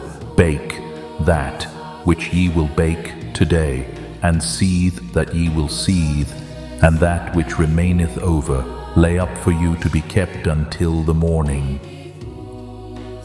And they laid it up till the morning, as Moses bade, and it did not stink, neither was there any worm therein. And Moses said, Eat that today, for today is a Sabbath unto the Lord. Today ye shall not find it in the field. 6 days ye shall gather it, but on the 7th day, which is the Sabbath, in it there shall be none. And it came to pass that there went out some of the people on the 7th day for to gather, and they found none. And the Lord said unto Moses, How long refuse ye to keep my commandments and my laws? See, for that the Lord hath given you the Sabbath, therefore he giveth you on the 6th day the bread of 2 days. Abide ye every man in his place. Let no man go out of his place on the 7th day. So the people rested on the 7th day. And the house of Israel called the name thereof Manna, and it was like coriander seed white, and the taste of it was like wafers made with honey. And Moses said, This is the thing which the Lord commandeth. Fill an omer of it to be kept for your generations, that they may see the bread wherewith I have fed you in the wilderness, when I brought you forth from the land of Egypt. And Moses said unto Aaron, Take a pot, and put an omer full of manna therein, and lay it up before the Lord, to be kept for your generations. As the Lord commanded Moses, so Aaron laid it up before the testimony, to be kept. And the children of Israel did eat manna 40 years, until they came to a land inhabited. They did eat manna, until they came unto the borders of the land of Canaan. Now an omer is the 10th part of an ephah. Chapter 17. And all the congregation of the children of Israel journeyed from the wilderness of Sin after their journeys, according to the commandment of the Lord, and pitched in Rephidim. And there was no water for the people to drink. Wherefore the people did chide with Moses, and said, Give us water that we may drink. And Moses said unto them, Why chide ye with me? Wherefore do ye tempt the Lord? And the people thirsted there for water, and the people murmured against Moses, and said, Wherefore is this, that thou hast brought us up out of Egypt, to kill us, and our children, and our cattle, with thirst? And Moses cried unto the Lord, saying, What shall I do unto this people? They be almost ready to stone me. And the Lord said unto Moses, Go on before the people, and take with thee of the elders of Israel, and thy rod, wherewith thou smotest the river, take in thine hand, and go. Behold, I will stand before thee there upon the rock in Horeb, and thou shalt smite the rock, and there shall come water out of it, that the people may drink. And Moses did so in the sight of the elders of Israel. And he called the name of the place Massah and Meribah, because of the chiding of the children of Israel, and because they tempted the Lord, saying, Is the Lord among us, or not? Then came Amalek, and fought with Israel in Rephidim. And Moses said unto Joshua, Choose us out men, and go out, fight with Amalek. Tomorrow I will stand on the top of the hill with the rod of God in mine hand. So Joshua did as Moses had said to him, and fought with Amalek. And Moses, Aaron, and Hur went up to the top of the hill. And it came to pass, when Moses held up his hand, that Israel prevailed, and when he let down his hand, Amalek prevailed. But Moses' hands were heavy, and they took a stone and put it under him, and he sat thereon. And Aaron and Hur stayed up his hands, the one on the one side and the other on the other side, and his hands were steady until the going down of the sun. And Joshua discomfited Amalek and his people with the edge of the sword. And the Lord said unto Moses, Write this for a memorial in a book, and rehearse it in the ears of Joshua, for I will utterly put out the remembrance of Amalek from under heaven. And Moses built an altar, and called the name of it Jehovah Nissi. For he said, Because the Lord hath sworn that the Lord will have war with Amalek from generation to generation. Chapter 18. When Jethro, the priest of Midian, Moses' father-in-law, heard of all that God had done for Moses and for Israel his people, and that the Lord had brought Israel out of Egypt, then Jethro, Moses' father-in-law, took Zipporah, Moses' wife, after he had sent her back, and her 2 sons, of which the name of the one was Gershom, for he said, I have been an alien in a strange land, and the name of the other was Eleazar, for the God of my father, said he, was mine help, and delivered me from the sword of Pharaoh. And Jethro, Moses' father-in-law, came with his sons and his wife unto Moses into the wilderness, where he encamped at the mount of God. And he said unto Moses, I thy father-in-law Jethro am come unto thee, and thy wife and her 2 sons with her. And Moses went out to meet his father-in-law, and did obeisance, and kissed him, and they asked each other of their welfare, and they came into the tent. And Moses told his father-in-law all that the Lord had done unto Pharaoh and to the Egyptians for Israel's sake, and all the travail that had come upon them by the way, and how the Lord delivered them. And Jethro rejoiced for all the goodness which the Lord had done to Israel, whom he had delivered out of the hand of the Egyptians. And Jethro said, Blessed be the Lord, who hath delivered you out of the hand of the Egyptians, and out of the hand of Pharaoh, who hath delivered the people from under the hand of the Egyptians. Now I know that the Lord is greater than all gods, for in the thing wherein they dealt proudly, he was above them. And Jethro, Moses' father-in-law, took a burnt offering and sacrifices for God, and Aaron came, and all the elders of Israel, to eat bread with Moses' father-in-law before God. And it came to pass on the morrow that Moses sat to judge the people, and the people stood by Moses from the morning unto the evening. And when Moses' father-in-law saw all that he did to the people, he said, What is this thing that thou doest to the people? Why sittest thou thyself alone, and all the people stand by thee from morning unto even? And Moses said unto his father-in-law, Because the people come unto me to inquire of God. When they have a matter they come unto me, and I judge between one and another, and I do make them know the statutes of God and his laws. And Moses' father-in-law said unto him, The thing that thou doest is not good. Thou wilt surely wear away, both thou and this people that is with thee, for this thing is too heavy for thee, thou art not able to perform it thyself alone. Hearken now unto my voice, I will give thee counsel, and God shall be with thee. Be thou for the people to God ward, that thou mayest bring the causes unto God.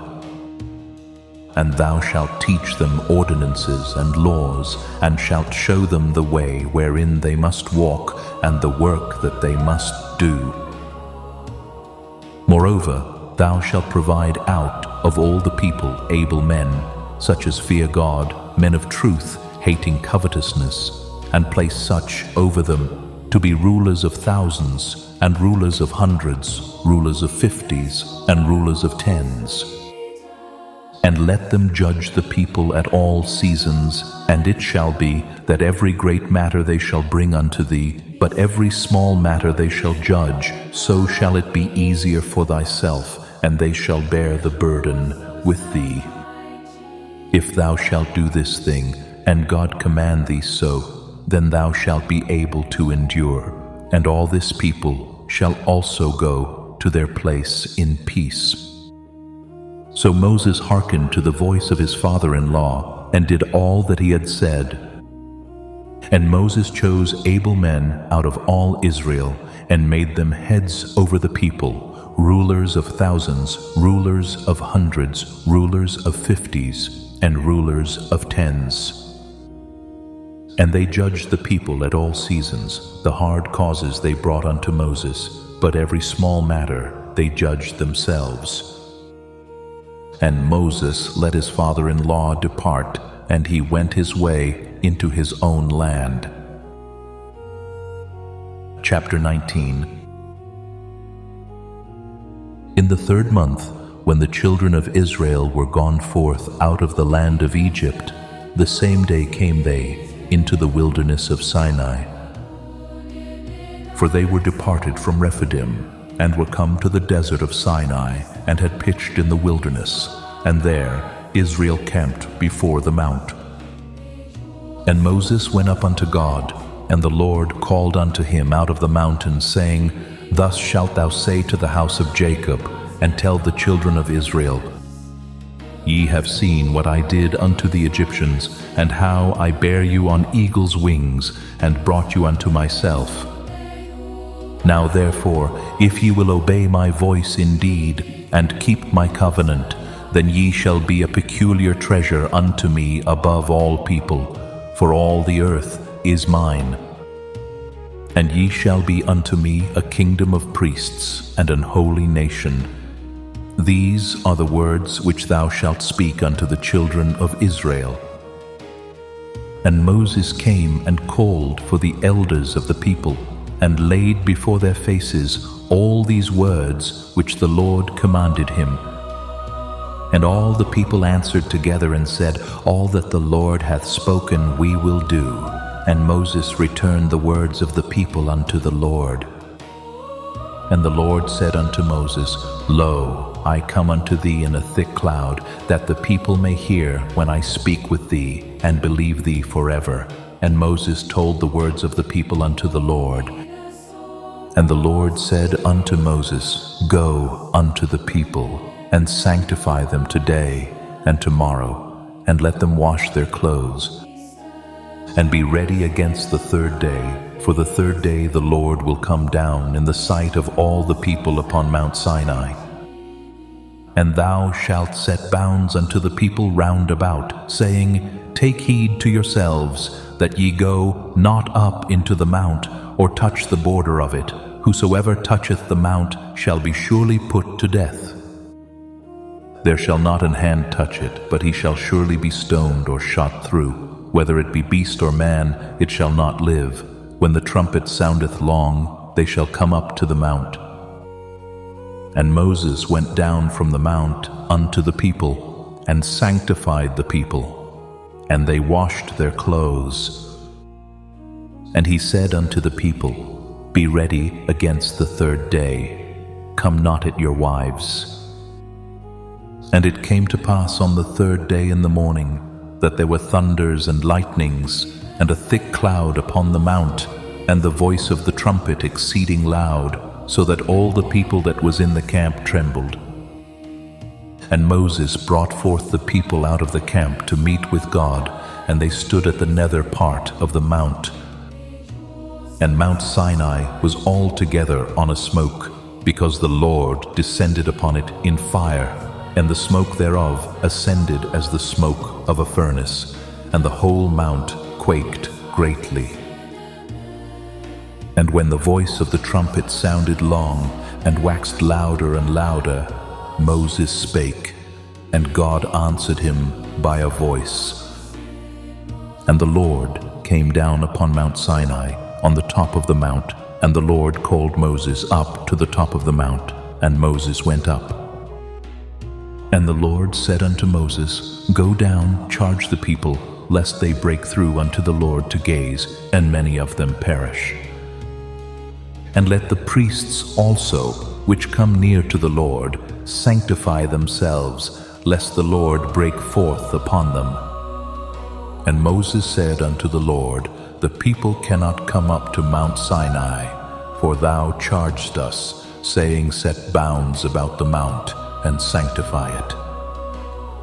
And the Lord said unto him, Away, get thee down, and thou shalt come up, thou and Aaron with thee. But let not the priests and the people break through to come up unto the Lord, lest he break forth upon them. So Moses went down unto the people, and spake unto them. Chapter 20. And God spake all these words, saying, I am the Lord thy God, which have brought thee out of the land of Egypt, out of the house of bondage. Thou shalt have no other gods before me. Thou shalt not make unto thee any graven image, or any likeness of anything that is in heaven above, or that is in the earth beneath, or that is in the water under the earth. Thou shalt not bow down thyself to them, nor serve them. For I, the Lord thy God, am a jealous God, visiting the iniquity of the fathers upon the children unto the third and fourth generation of them that hate me, and showing mercy unto thousands of them that love me, and keep my commandments. Thou shalt not take the name of the Lord thy God in vain, for the Lord will not hold him guiltless that taketh his name in vain. Remember the Sabbath day to keep it holy. 6 days shalt thou labor, and do all thy work. But the seventh day is the Sabbath of the Lord thy God. In it thou shalt not do any work, thou, nor thy son, nor thy daughter, thy manservant, nor thy maidservant, nor thy cattle, nor thy stranger that is within thy gates. For in 6 days the Lord made heaven and earth, the sea, and all that in them is, and rested the seventh day. Wherefore the Lord blessed the Sabbath day, and hallowed it. Honor thy father and thy mother, that thy days may be long upon the land which the Lord thy God giveth thee. Thou shalt not kill. Thou shalt not commit adultery. Thou shalt not steal. Thou shalt not bear false witness against thy neighbor. Thou shalt not covet thy neighbor's house. Thou shalt not covet thy neighbor's wife, nor his manservant, nor his maidservant, nor his ox, nor his ass, nor anything that is thy neighbor's. And all the people saw the thunderings, and the lightnings, and the noise of the trumpet, and the mountain smoking. And when the people saw it, they removed, and stood afar off. And they said unto Moses, Speak thou with us, and we will hear, but let not God speak with us, lest we die. And Moses said unto the people, Fear not, for God is come to prove you, and that his fear may be before your faces, that ye sin not. And the people stood afar off, and Moses drew near unto the thick darkness where God was. And the Lord said unto Moses, Thus thou shalt say unto the children of Israel, Ye have seen that I have talked with you from heaven. Ye shall not make with me gods of silver, neither shall ye make unto you gods of gold. An altar of earth thou shalt make unto me, and shalt sacrifice thereon thy burnt offerings, and thy peace offerings, thy sheep, and thine oxen. In all places where I record my name, I will come unto thee, and I will bless thee. And if thou wilt make me an altar of stone, thou shalt not build it of hewn stone, for if thou lift up thy tool upon it, thou hast polluted it. Neither shalt thou go up by steps unto mine altar, that thy nakedness be not discovered thereon. Chapter 21. Now these are the judgments which thou shalt set before them. If thou buy an Hebrew servant, 6 years he shall serve, and in the 7th he shall go out free for nothing. If he came in by himself, he shall go out by himself. If he were married, then his wife shall go out with him. If his master have given him a wife, and she have borne him sons or daughters, the wife and her children shall be her master's, and he shall go out by himself. And if the servant shall plainly say, I love my master, my wife, and my children, I will not go out free, then his master shall bring him unto the judges. He shall also bring him to the door, or unto the doorpost, and his master shall bore his ear through with an awl, and he shall serve him forever.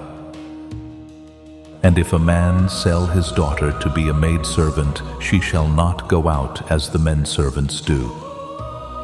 If she please not her master, who hath betrothed her to himself, then shall he let her be redeemed. To sell her unto a strange nation, he shall have no power, seeing he hath dealt deceitfully with her. And if he have betrothed her unto his son, he shall deal with her after the manner of daughters.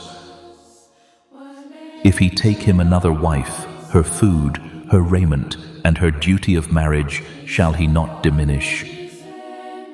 And if he do not these 3 unto her, then shall she go out free without money. He that smiteth a man so that he die shall be surely put to death. And if a man lie not in wait, but God deliver him into his hand, then I will appoint thee a place whither he shall flee. But if a man come presumptuously upon his neighbor to slay him with guile, thou shalt take him from mine altar, that he may die. And he that smiteth his father or his mother shall be surely put to death. And he that stealeth a man and selleth him, or if he be found in his hand, he shall surely be put to death. And he that curseth his father or his mother shall surely be put to death. And if men strive together, and one smite another with a stone, or with his fist, and he die not, but keepeth his bed, if he rise again and walk abroad upon his staff, then shall he that smote him be quit, only he shall pay for the loss of his time, and shall cause him to be thoroughly healed. And if a man smite his servant or his maid with a rod, and he die under his hand, he shall be surely punished. Notwithstanding, if he continue a day or 2, he shall not be punished, for he is his money. If men strive and hurt a woman with child, so that her fruit depart from her, and yet no mischief follow, he shall be surely punished, according as the woman's husband will lay upon him, and he shall pay as the judges determine.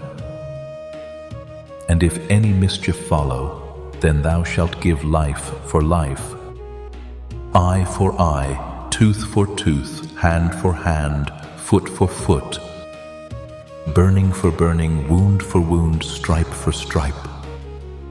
And if a man smite the eye of his servant, or the eye of his maid, that it perish, he shall let him go free for his eye's sake. And if he smite out his manservant's tooth, or his maidservant's tooth, he shall let him go free for his tooth's sake. If an ox gore a man or a woman, that they die, then the ox shall be surely stoned, and his flesh shall not be eaten, but the owner of the ox shall be quit. But if the ox were wont to push with his horn in time past, and it hath been testified to his owner, and he hath not kept him in, but that he hath killed a man or a woman, the ox shall be stoned, and his owner also shall be put to death. If there be laid on him a sum of money, then he shall give for the ransom of his life whatsoever is laid upon him. whether he have gored a son or have gored a daughter. According to this judgment shall it be done unto him. If the ox shall push a manservant or a maidservant, he shall give unto their master 30 shekels of silver, and the ox shall be stoned. And if a man shall open a pit, or if a man shall dig a pit and not cover it, and an ox or an ass fall therein, the owner of the pit shall make it good, and give money unto the owner of them, and the dead beast shall be his. And if one man's ox hurt another's, that he die, then they shall sell the live ox and divide the money of it, and the dead ox also they shall divide. Or if it be known that the ox hath used to push in time past, and his owner hath not kept him in, he shall surely pay ox for ox, and the dead shall be his own. Chapter 22. If a man shall steal an ox or a sheep and kill it or sell it, he shall restore 5 oxen for an ox, and 4 sheep for a sheep.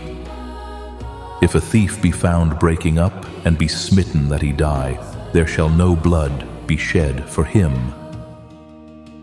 If the sun be risen upon him, there shall be blood shed for him, for he should make full restitution. If he have nothing, then he shall be sold for his theft.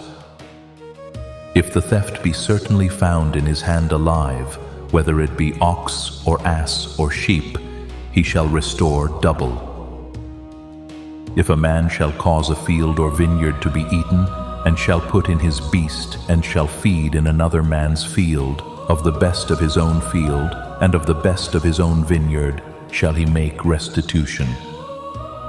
If fire break out and catch in thorns, so that the stacks of corn, or the standing corn, or the field, be consumed therewith, he that kindled the fire shall surely make restitution. If a man shall deliver unto his neighbor money or stuff to keep, and it be stolen out of the man's house, if the thief be found, let him pay double. If the thief be not found, then the master of the house shall be brought unto the judges, to see whether he have put his hand unto his neighbor's goods.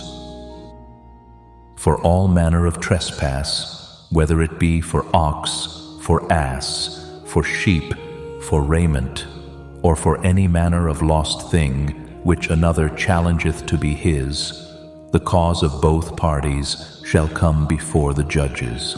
And whom the judges shall condemn, he shall pay double unto his neighbor.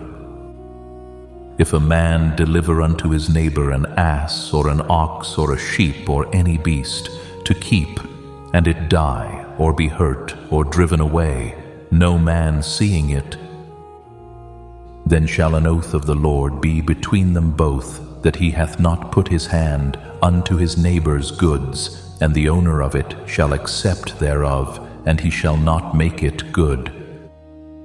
And if it be stolen from him, he shall make restitution unto the owner thereof.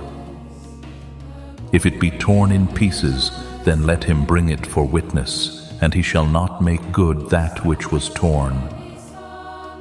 And if a man borrow aught of his neighbor, and it be hurt or die, the owner thereof being not with it, he shall surely make it good. But if the owner thereof be with it, he shall not make it good. If it be an hired thing, it came for his hire. And if a man entice a maid that is not betrothed, and lie with her, he shall surely endow her to be his wife. If her father utterly refuse to give her unto him, he shall pay money according to the dowry of virgins. Thou shalt not suffer a witch to live. Whosoever lieth with a beast shall surely be put to death.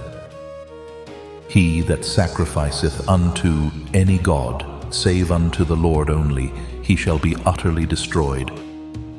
Thou shalt neither vex a stranger, nor oppress him, for ye were strangers in the land of Egypt. Ye shall not afflict any widow or fatherless child. If thou afflict them in any wise, and they cry at all unto me, I will surely hear their cry. And my wrath shall wax hot, and I will kill you with the sword, and your wives shall be widows, and your children fatherless. If thou lend money to any of my people that is poor by thee, thou shalt not be to him as an usurer, neither shalt thou lay upon him usury.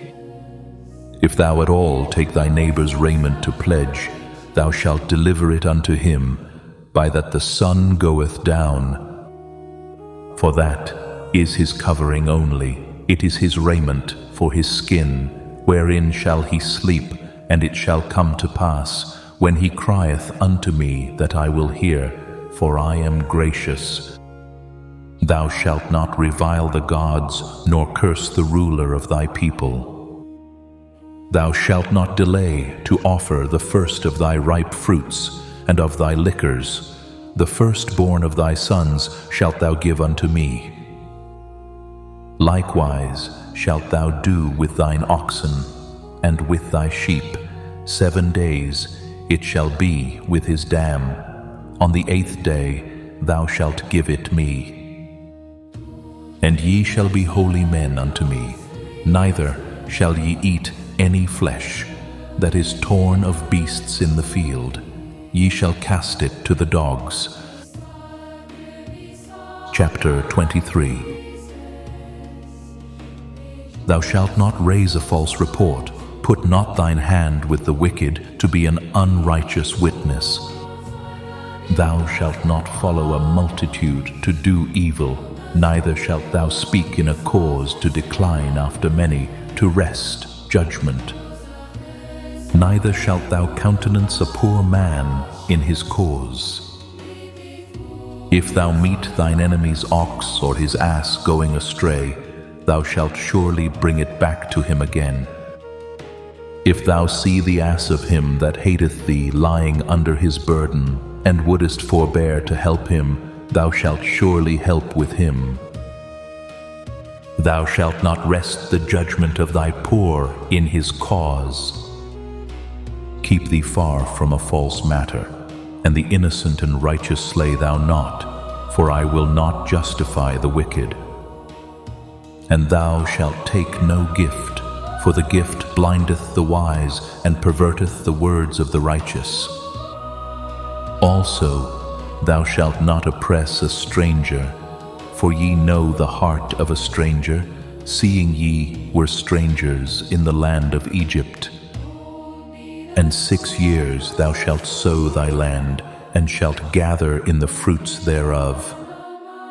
But the 7th year thou shalt let it rest, and lie still, that the poor of thy people may eat, and what they leave the beasts of the field shall eat. In like manner thou shalt deal with thy vineyard, and with thy oliveyard. 6 days thou shalt do thy work, and on the 7th day thou shalt rest, that thine ox and thine ass may rest, and the son of thy handmaid, and the stranger may be refreshed. And in all things that I have said unto you, be circumspect, and make no mention of the name of other gods, neither let it be heard out of thy mouth. 3 times thou shalt keep a feast unto me in the year. Thou shalt keep the feast of unleavened bread. Thou shalt eat unleavened bread 7 days, as I commanded thee, in the time appointed of the month. Abib, for in it thou camest out from Egypt, and none shall appear before me empty. And the feast of harvest, the first fruits of thy labors, which thou hast sown in the field, and the feast of ingathering, which is in the end of the year, when thou hast gathered in thy labors out of the field. 3 times in the year all thy males shall appear before the Lord God. Thou shalt not offer the blood of my sacrifice with leavened bread, neither shall the fat of my sacrifice remain until the morning. The first of the first fruits of thy land thou shalt bring into the house of the Lord thy God. Thou shalt not see the kid in his mother's milk. Behold, I send an angel before thee to keep thee in the way and to bring thee into the place which I have prepared. Beware of him and obey his voice, provoke him not, for he will not pardon your transgressions, for my name is in him. But if thou shalt indeed obey his voice, and do all that I speak, then I will be an enemy unto thine enemies, and an adversary unto thine adversaries. For mine angel shall go before thee, and bring thee in unto the Amorites, and the Hittites, and the Perizzites, and the Canaanites, the Hivites, and the Jebusites, and I will cut them off. Thou shalt not bow down to their gods, nor serve them, nor do after their works, but thou shalt utterly overthrow them, and quite break down their images. And ye shall serve the Lord your God, and he shall bless thy bread and thy water, and I will take sickness away from the midst of thee.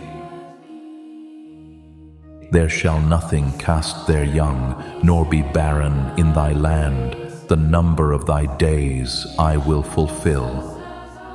I will send my fear before thee, and will destroy all the people to whom thou shalt come, and I will make all thine enemies turn their backs unto thee. And I will send hornets before thee, which shall drive out the Hivite, the Canaanite, and the Hittite from before thee. I will not drive them out from before thee in 1 year, lest the land become desolate, and the beast of the field multiply against thee. By little and little I will drive them out from before thee, until thou be increased, and inherit the land. And I will set thy bounds from the Red Sea even unto the sea of the Philistines, and from the desert unto the river. For I will deliver the inhabitants of the land into your hand, and thou shalt drive them out before thee.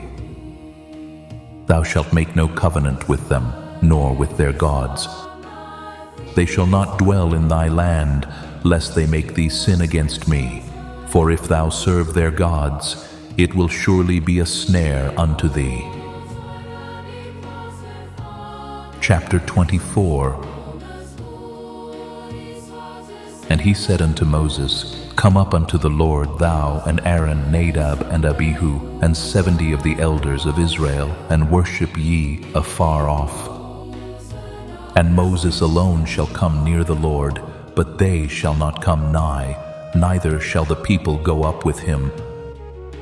And Moses came and told the people all the words of the Lord, and all the judgments.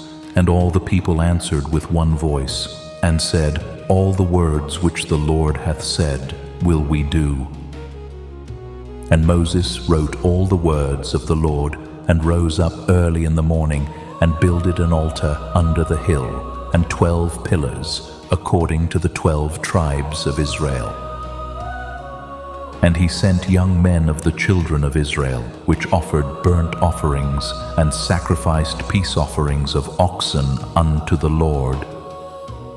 And Moses took half of the blood, and put it in basins, and half of the blood he sprinkled on the altar. And he took the book of the covenant, and read in the audience of the people, and they said, All that the Lord hath said will we do, and be obedient. And Moses took the blood, and sprinkled it on the people, and said, Behold, the blood of the covenant, which the Lord hath made with you concerning all these words. Then went up Moses, and Aaron, Nadab, and Abihu, and 70 of the elders of Israel.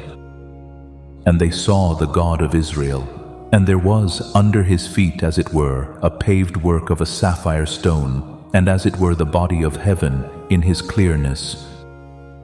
And upon the nobles of the children of Israel he laid not his hand. Also they saw God, and did eat and drink. And the Lord said unto Moses, Come up to me into the mount, and be there. And I will give thee tables of stone, and a law, and commandments which I have written, that thou mayest teach them. And Moses rose up, and his minister Joshua, and Moses went up into the mount of God.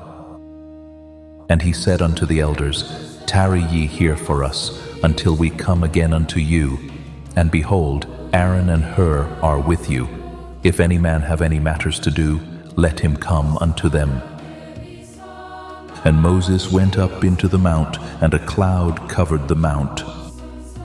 And the glory of the Lord abode upon Mount Sinai, and the cloud covered it 6 days. And the 7th day he called unto Moses out of the midst of the cloud. And the sight of the glory of the Lord was like devouring fire on the top of the mount in the eyes of the children of Israel. And Moses went into the midst of the cloud, and gat him up into the mount. And Moses was in the mount 40 days and 40 nights. Chapter 25. And the Lord spake unto Moses, saying, Speak unto the children of Israel, that they bring me an offering. Of every man that giveth it willingly with his heart, ye shall take my offering. And this is the offering which ye shall take of them: gold and silver and brass, and blue and purple and scarlet and fine linen and goat's hair, and rams' skins dyed red, and badgers' skins, and shittim wood, oil for the light, spices for anointing oil, and for sweet incense, onyx stones, and stones to be set in the ephod and in the breastplate. And let them make me a sanctuary, that I may dwell among them, according to all that I show thee, after the pattern of the tabernacle, and the pattern of all the instruments thereof, even so shall ye make it. And they shall make an ark of shittim wood. 2 cubits and a half shall be the length thereof, and 1 cubit and a half the breadth thereof, and 1 cubit and a half the height thereof. And thou shalt overlay it with pure gold. Within and without shalt thou overlay it, and shalt make upon it a crown of gold round about. And thou shalt cast 4 rings of gold for it, and put them in the 4 corners thereof. And 2 rings shall be in the one side of it, and 2 rings in the other side of it. And thou shalt make staves of shittim wood, and overlay them with gold. And thou shalt put the staves into the rings by the sides of the ark, that the ark may be borne with them. The staves shall be in the rings of the ark, they shall not be taken from it. And thou shalt put into the ark the testimony which I shall give thee. And thou shalt make a mercy seat of pure gold. 2 cubits and a half shall be the length thereof, and 1 cubit and a half the breadth thereof. And thou shalt make 2 cherubims of gold, of beaten work shalt thou make them, in the 2 ends of the mercy seat. And make 1 cherub on the one end, and the other cherub on the other end. Even of the mercy seat shall ye make the cherubims on the 2 ends thereof. And the cherubims shall stretch forth their wings on high, covering the mercy seat with their wings, and their faces shall look one to another. Toward the mercy seat shall the faces of the cherubims be. And thou shalt put the mercy seat above upon the ark, and in the ark thou shalt put the testimony that I shall give thee. And there I will meet with thee, and I will commune with thee from above the mercy seat, from between the 2 cherubims which are upon the ark of the testimony, of all things which I will give thee in commandment unto the children of Israel. Thou shalt also make a table of shittim wood. 2 cubits shall be the length thereof, and 1 cubit the breadth thereof, and 1 cubit and a half the height thereof. And thou shalt overlay it with pure gold, and make thereto a crown of gold round about. And thou shalt make unto it a border of an hand breadth round about, and thou shalt make a golden crown to the border thereof round about. And thou shalt make for it 4 rings of gold, and put the rings in the 4 corners that are on the 4 feet thereof.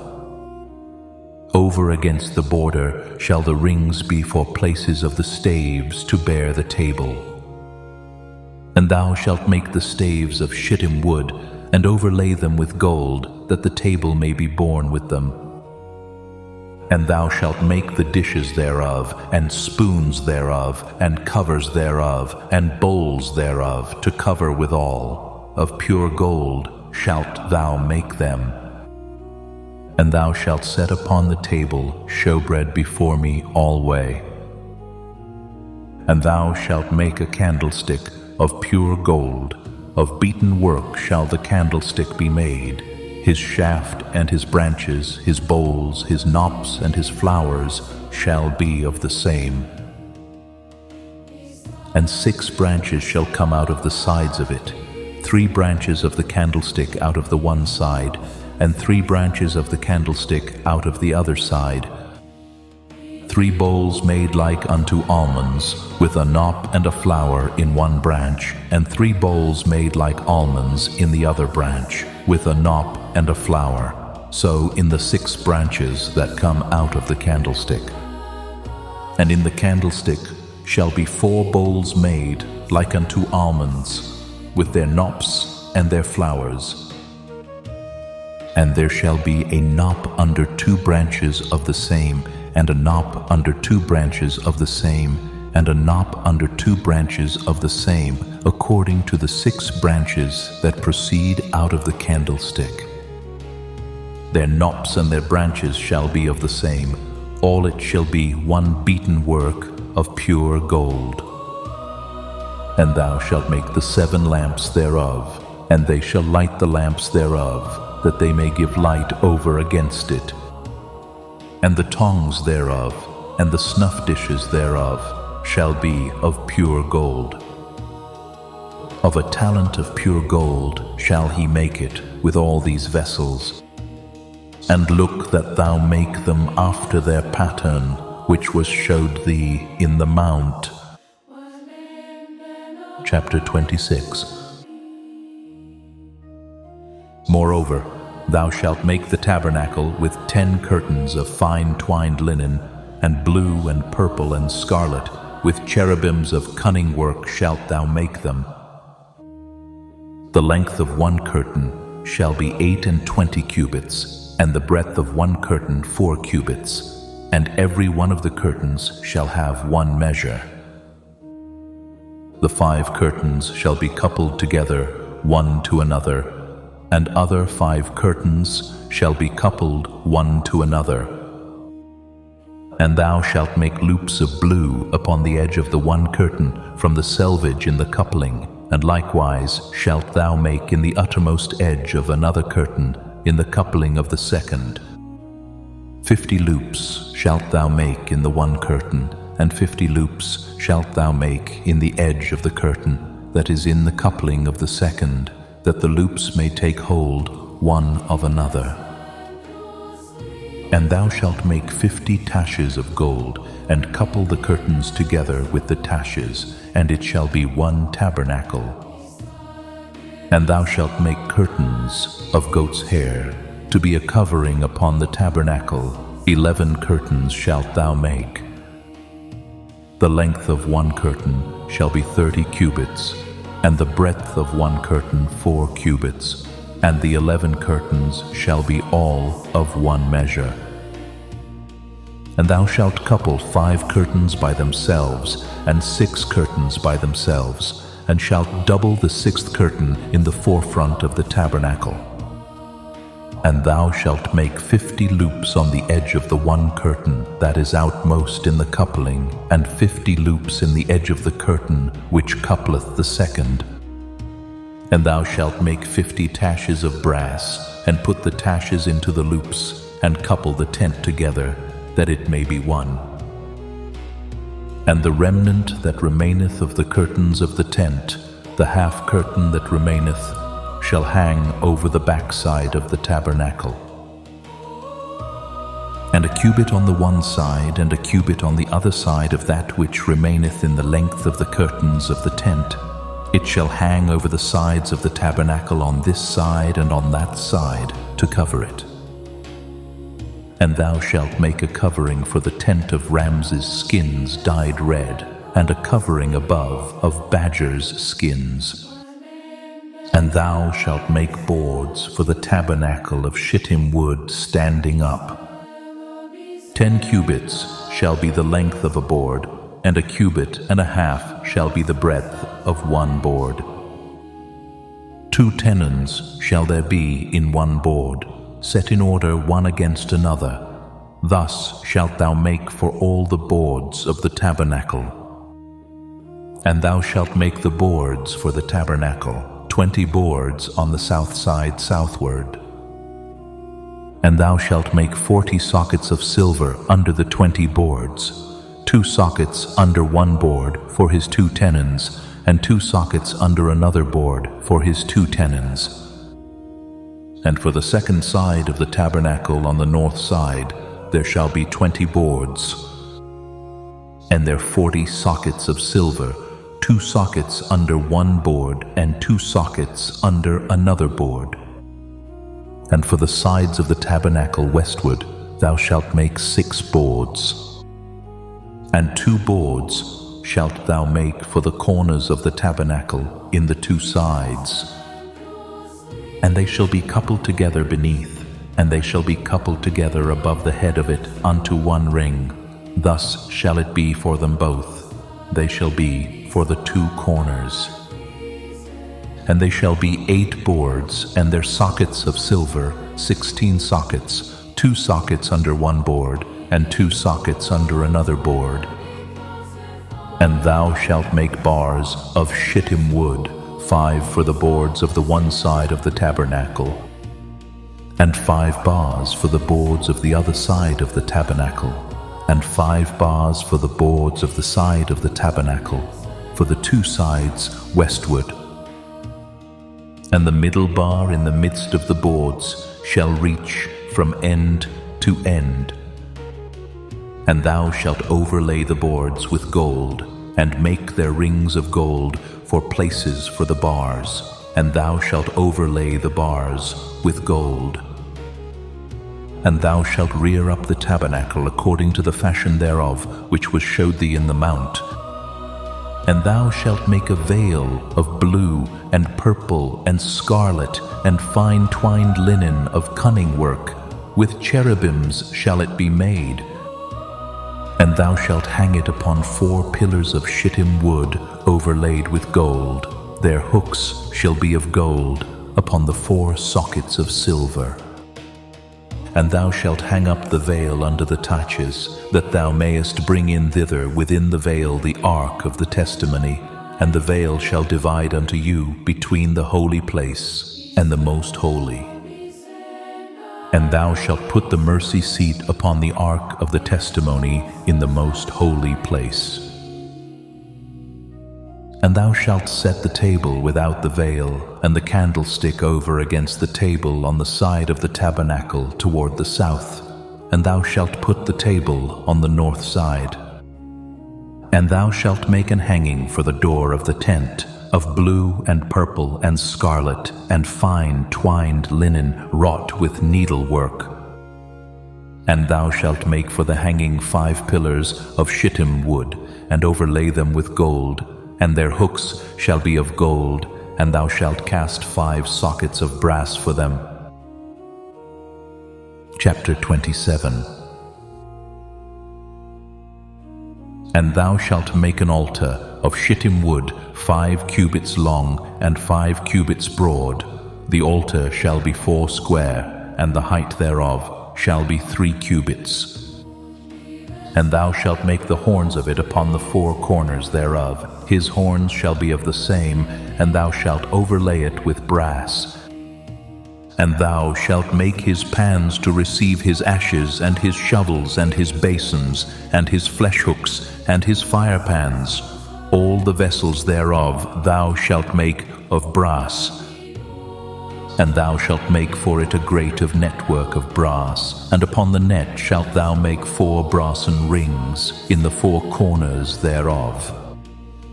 And thou shalt put it under the compass of the altar beneath, that the net may be even to the midst of the altar. And thou shalt make staves for the altar, staves of shittim wood, and overlay them with brass. And the staves shall be put into the rings, and the staves shall be upon the 2 sides of the altar to bear it.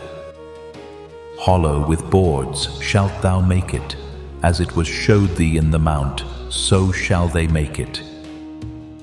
And thou shalt make the court of the tabernacle. For the south side southward there shall be hangings for the court of fine twined linen, of 100 cubits long for one side.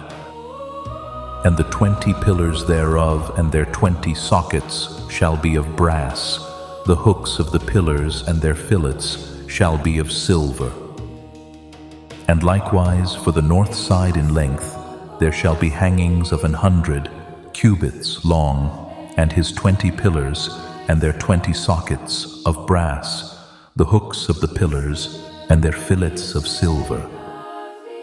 And for the breadth of the court on the west side shall be hangings of 50 cubits, their pillars 10, and their sockets 10. And the breadth of the court on the east side eastward shall be 50 cubits. The hangings of one side of the gate shall be 15 cubits, their pillars 3, and their sockets 3. And on the other side shall be hangings 15 cubits, their pillars 3, and their sockets 3. And for the gate of the court shall be an hanging of 20 cubits, of blue, and purple, and scarlet, and fine twined linen, wrought with needlework, and their pillars shall be 4, and their sockets 4. All the pillars round about the court shall be filleted with silver, their hooks shall be of silver, and their sockets of brass. The length of the court shall be 100 cubits, and the breadth 50 everywhere, and the height 5 cubits of fine twined linen, and their sockets of brass. All the vessels of the tabernacle in all the service thereof, and all the pins thereof, and all the pins of the court, shall be of brass. And thou shalt command the children of Israel that they bring thee pure oil olive beaten for the light, to cause the lamp to burn always. In the tabernacle of the congregation without the veil, which is before the testimony, Aaron and his sons shall order it from evening to morning before the Lord. It shall be a statute forever unto their generations on the behalf of the children of Israel. Chapter 28. And take thou unto thee Aaron thy brother and his sons with him from among the children of Israel, that he may minister unto me in the priest's office, even Aaron, Nadab, and Abihu, Eleazar, and Ithamar, Aaron's sons.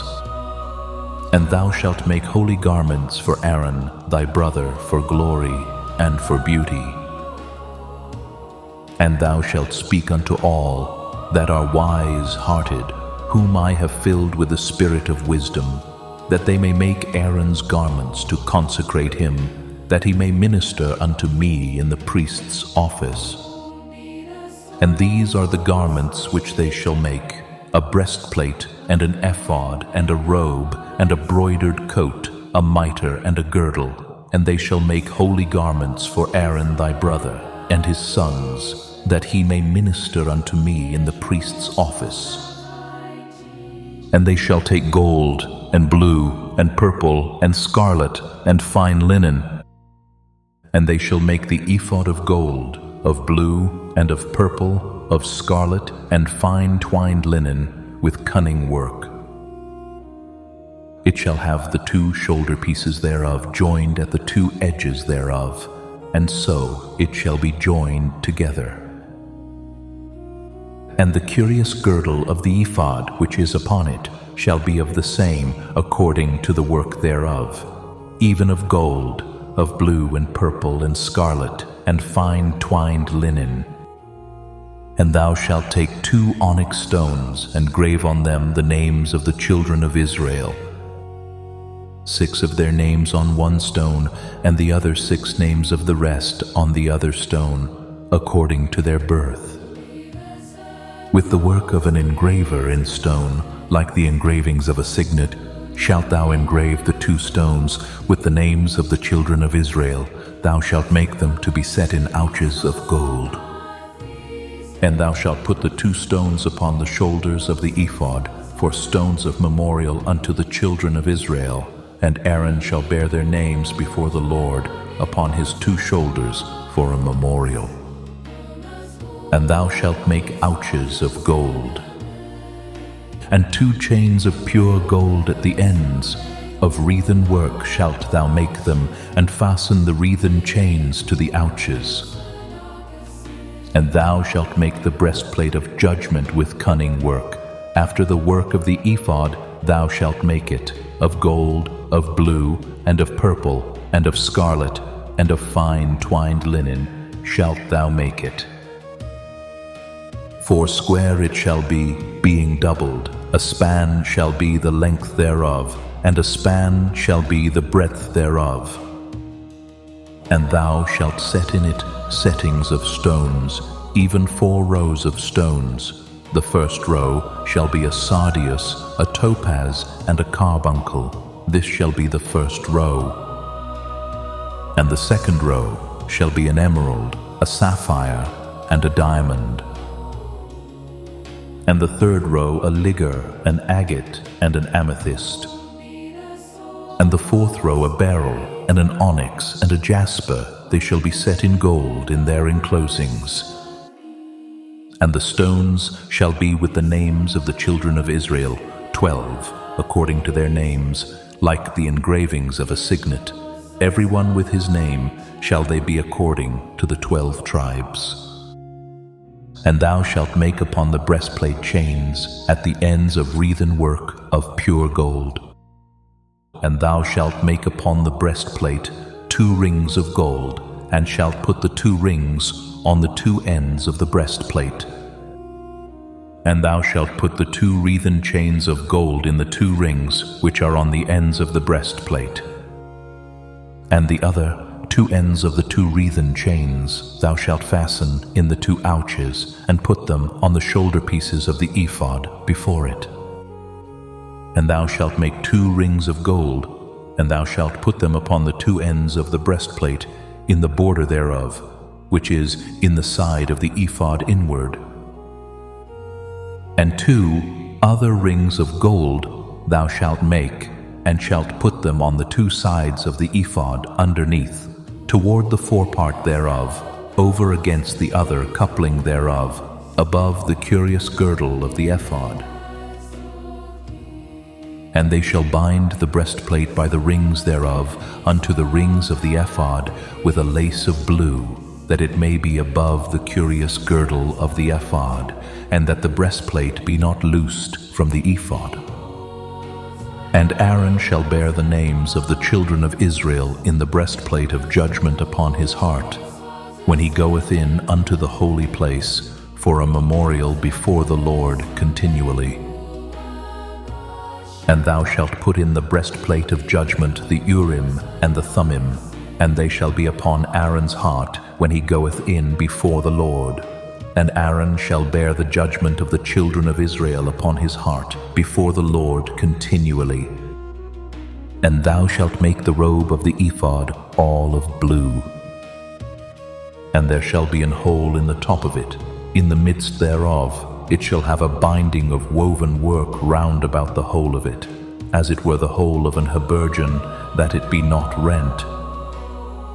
And beneath upon the hem of it thou shalt make pomegranates of blue, and of purple, and of scarlet, round about the hem thereof, and bells of gold between them round about.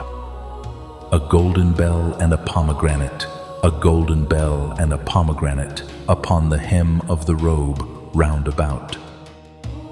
And it shall be upon Aaron to minister, And his sound shall be heard when he goeth in unto the holy place before the Lord, and when he cometh out, that he die not. And thou shalt make a plate of pure gold, and grave upon it, like the engravings of a signet, Holiness to the Lord.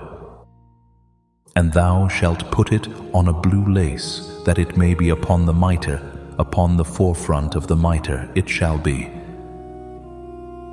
And it shall be upon Aaron's forehead, that Aaron may bear the iniquity of the holy things, which the children of Israel shall hallow in all their holy gifts, and it shall be always upon his forehead, that they may be accepted before the Lord. And thou shalt embroider the coat of fine linen, and thou shalt make the mitre of fine linen, and thou shalt make the girdle of needlework. And for Aaron's sons thou shalt make coats, and thou shalt make for them girdles, and bonnets shalt thou make for them, for glory and for beauty. And thou shalt put them upon Aaron thy brother, and his sons with him, and shalt anoint them, and consecrate them, and sanctify them, that they may minister unto me in the priest's office. And thou shalt make them linen breeches to cover their nakedness, from the loins even unto the thighs they shall reach. And they shall be upon Aaron and upon his sons, when they come in unto the tabernacle of the congregation, or when they come near unto the altar to minister in the holy place, that they bear not iniquity and die. It shall be a statute forever unto him and his seed after him. Chapter 29. And this is the thing that thou shalt do unto them to hallow them, to minister unto me in the priest's office. Take 1 young bullock, and 2 rams without blemish, and unleavened bread, and cakes unleavened tempered with oil, and wafers unleavened anointed with oil. Of wheaten flour shalt thou make them. And thou shalt put them into 1 basket, and bring them in the basket, with the bullock and the 2 rams. And Aaron and his sons thou shalt bring unto the door of the tabernacle of the congregation, and shalt wash them with water. And thou shalt take the garments, and put upon Aaron the coat, and the robe of the ephod, and the breastplate, and gird him with the curious girdle of the ephod. And thou shalt put the mitre upon his head, and put the holy crown upon the mitre. Then shalt thou take the anointing oil, and pour it upon his head, and anoint him. And thou shalt bring his sons, and put coats upon them. And thou shalt gird them with girdles, Aaron and his sons, and put the bonnets on them. And the priest's office shall be theirs for a perpetual statute, and thou shalt consecrate Aaron and his sons. And thou shalt cause a bullock to be brought before the tabernacle of the congregation, and Aaron and his sons shall put their hands upon the head of the bullock.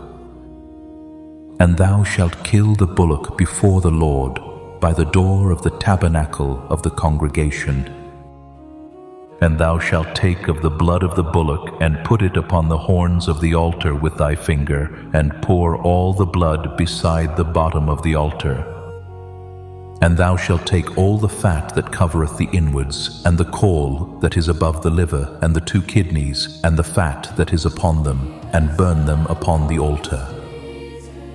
But the flesh of the bullock, and his skin, and his dung, shalt thou burn with fire without the camp. It is a sin offering. Thou shalt also take 1 ram, and Aaron and his sons shall put their hands upon the head of the ram. And thou shalt slay the ram, and thou shalt take his blood, and sprinkle it round about upon the altar.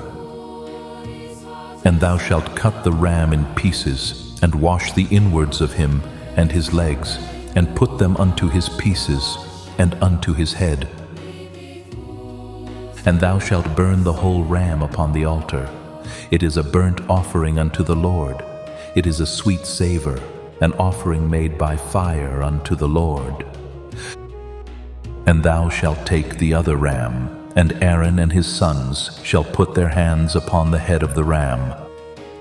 Then shalt thou kill the ram, and take of his blood, and put it upon the tip of the right ear of Aaron, and upon the tip of the right ear of his sons, and upon the thumb of their right hand, and upon the great toe of their right foot, and sprinkle the blood upon the altar round about.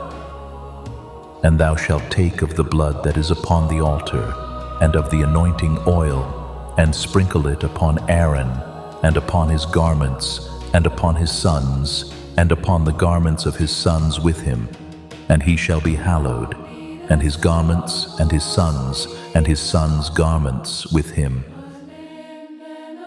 Also thou shalt take of the ram the fat and the rump, and the fat that covereth the inwards, and the caul above the liver, and the 2 kidneys, and the fat that is upon them, and the right shoulder, for it is a ram of consecration. And 1 loaf of bread, and 1 cake of oiled bread, and 1 wafer out of the basket of the unleavened bread that is before the Lord. And thou shalt put all in the hands of Aaron, and in the hands of his sons, and shalt wave them for a wave offering before the Lord. And thou shalt receive them of their hands, and burn them upon the altar for a burnt offering, for a sweet savor before the Lord. It is an offering made by fire unto the Lord. And thou shalt take the breast of the ram of Aaron's consecration, and wave it for a wave offering before the Lord, and it shall be thy part. And thou shalt sanctify the breast of the wave offering, and the shoulder of the heave offering which is waved and which is heaved up, of the ram of the consecration, even of that which is for Aaron, and of that which is for his sons. And it shall be Aaron's and his sons by a statute forever from the children of Israel, for it is an heave offering, and it shall be an heave offering from the children of Israel of the sacrifice of their peace offerings, even their heave offering unto the Lord. And the holy garments of Aaron shall be his sons after him, to be anointed therein, and to be consecrated in them. And that son that is priest in his stead shall put them on 7 days, when he cometh into the tabernacle of the congregation to minister in the holy place. And thou shalt take the ram of the consecration, and seethe his flesh in the holy place. And Aaron and his sons shall eat the flesh of the ram, and the bread that is in the basket, by the door of the tabernacle of the congregation. And they shall eat those things wherewith the atonement was made, to consecrate and to sanctify them. But a stranger shall not eat thereof, because they are holy. And if aught of the flesh of the consecrations, or of the bread, remain unto the morning, then thou shalt burn the remainder with fire. It shall not be eaten, because it is holy. And thus shalt thou do unto Aaron and to his sons, according to all things which I have commanded thee. 7 days shalt thou consecrate them. And thou shalt offer every day a bullock for a sin offering for atonement, and thou shalt cleanse the altar when thou hast made an atonement for it, and thou shalt anoint it to sanctify it. 7 days thou shalt make an atonement for the altar, and sanctify it, and it shall be an altar most holy. Whatsoever toucheth the altar shall be holy. Now this is that which thou shalt offer upon the altar: 2 lambs of the first year day, by day continually. The 1 lamb thou shalt offer in the morning, and the other lamb thou shalt offer at even. And with the 1 lamb 1/10 deal of flour, mingled with the 4th part of an hin of beaten oil, and the 4th part of an hin of wine for a drink offering. And the other lamb thou shalt offer at even, and shalt do thereto according to the meat offering of the morning, and according to the drink offering thereof, for a sweet savour, an offering made by fire unto the Lord. This shall be a continual burnt offering throughout your generations at the door of the tabernacle of the congregation before the Lord, where I will meet you to speak there unto thee. And there I will meet with the children of Israel, and the tabernacle shall be sanctified by my glory. And I will sanctify the tabernacle of the congregation and the altar. I will sanctify also both Aaron and his sons to minister to me in the priest's office. And I will dwell among the children of Israel, and will be their God.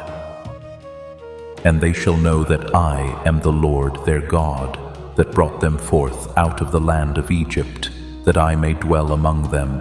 I am the Lord their God. Chapter 30. And thou shalt make an altar to burn incense upon. Of shittim wood shalt thou make it.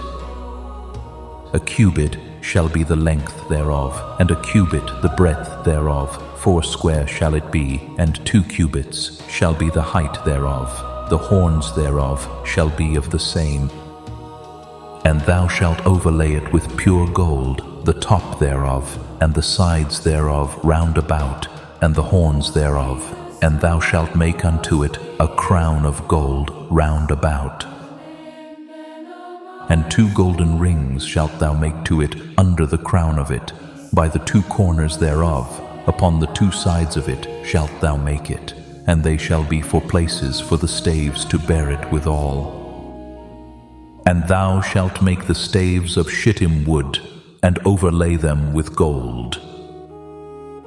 And thou shalt put it before the veil that is by the ark of the testimony, before the mercy seat that is over the testimony, where I will meet with thee. And Aaron shall burn thereon sweet incense every morning. When he dresseth the lamps, he shall burn incense upon it.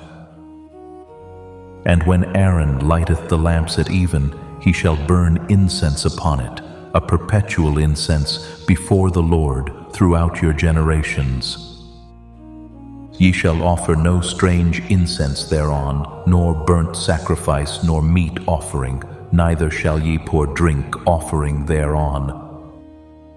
And Aaron shall make an atonement upon the horns of it once in a year, with the blood of the sin offering of atonements. Once in the year shall he make atonement upon it throughout your generations. It is most holy unto the Lord. And the Lord spake unto Moses, saying, When thou takest the sum of the children of Israel after their number, then shall they give every man a ransom for his soul unto the Lord, when thou numberest them, that there be no plague among them, when thou numberest them. This they shall give, every one that passeth among them that are numbered, half a shekel after the shekel of the sanctuary. A shekel is 20 gerahs, and half shekel shall be the offering of the Lord. Every one that passeth among them that are numbered from 20 years old and above shall give an offering unto the Lord. The rich shall not give more, and the poor shall not give less than half a shekel, when they give an offering unto the Lord to make an atonement for your souls. And thou shalt take the atonement money of the children of Israel, and shalt appoint it for the service of the tabernacle of the congregation, that it may be a memorial unto the children of Israel before the Lord, to make an atonement for your souls. And the Lord spake unto Moses, saying, Thou shalt also make a laver of brass, and his foot also of brass, to wash withal.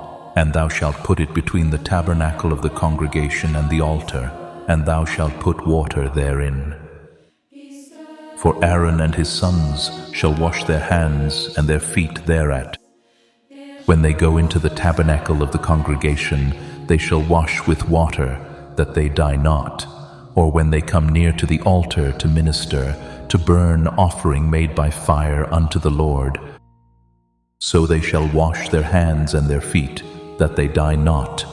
And it shall be a statute forever to them, even to him and to his seed throughout their generations.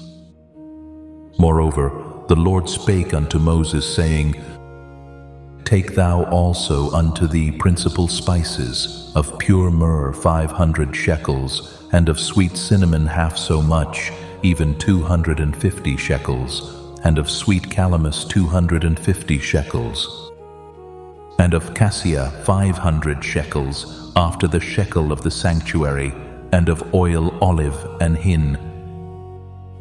And thou shalt make it an oil of holy ointment, an ointment compound after the art of the apothecary. It shall be an holy anointing oil. And thou shalt anoint the tabernacle of the congregation therewith, and the ark of the testimony, and the table and all his vessels, and the candlestick and his vessels, and the altar of incense, and the altar of burnt offering with all his vessels, and the laver and his foot. And thou shalt sanctify them, that they may be most holy. Whatsoever toucheth them shall be holy. And thou shalt anoint Aaron and his sons, and consecrate them, that they may minister unto me in the priest's office. And thou shalt speak unto the children of Israel, saying, This shall be an holy anointing oil unto me throughout your generations. Upon man's flesh shall it not be poured, neither shall ye make any other like it after the composition of it. It is holy, and it shall be holy unto you. Whosoever compoundeth any like it, or whosoever putteth any of it upon a stranger, shall even be cut off from his people. And the Lord said unto Moses, Take unto thee sweet spices, stacte, and onycha, and galbanum, these sweet spices with pure frankincense. Of each shall there be a like weight. And thou shalt make it a perfume, a confection after the art of the apothecary, tempered together, pure and holy. And thou shalt beat some of it very small, and put of it before the testimony in the tabernacle of the congregation, where I will meet with thee. It shall be unto you most holy. And as for the perfume which thou shalt make, ye shall not make to yourselves according to the composition thereof. It shall be unto thee holy for the Lord. Whosoever shall make like unto that, to smell thereto, shall even be cut off from his people. Chapter 31. And the Lord spake unto Moses, saying, See, I have called by name Bezalel the son of Uri, the son of Hur, of the tribe of Judah. And I have filled him with the Spirit of God, in wisdom and in understanding, and in knowledge, and in all manner of workmanship, to devise cunning works, to work in gold, and in silver, and in brass, and in cutting of stones, to set them, and in carving of timber, to work in all manner of workmanship. And I, behold, I have given with him Oholiab, the son of Ahisamach, of the tribe of Dan, and in the hearts of all that are wise-hearted I have put wisdom, that they may make all that I have commanded thee. The tabernacle of the congregation, and the ark of the testimony, and the mercy seat that is thereupon, and all the furniture of the tabernacle, and the table and his furniture, and the pure candlestick with all his furniture, and the altar of incense, and the altar of burnt offering with all his furniture, and the laver and his foot, and the cloths of service, and the holy garments for Aaron the priest, and the garments of his sons, to minister in the priest's office, and the anointing oil, and sweet incense for the holy place, according to all that I have commanded thee, shall they do. And the Lord spake unto Moses, saying, Speak thou also unto the children of Israel, saying, Verily my Sabbaths ye shall keep, for it is a sign between me and you throughout your generations, that ye may know that I am the Lord that doth sanctify you. Ye shall keep the Sabbath therefore, for it is holy unto you. Every one that defileth it shall surely be put to death. For whosoever doeth any work therein, that soul shall be cut off from among his people. 6 days may work be done, but in the 7th is the Sabbath of rest, holy to the Lord. Whosoever doeth any work in the Sabbath day, he shall surely be put to death.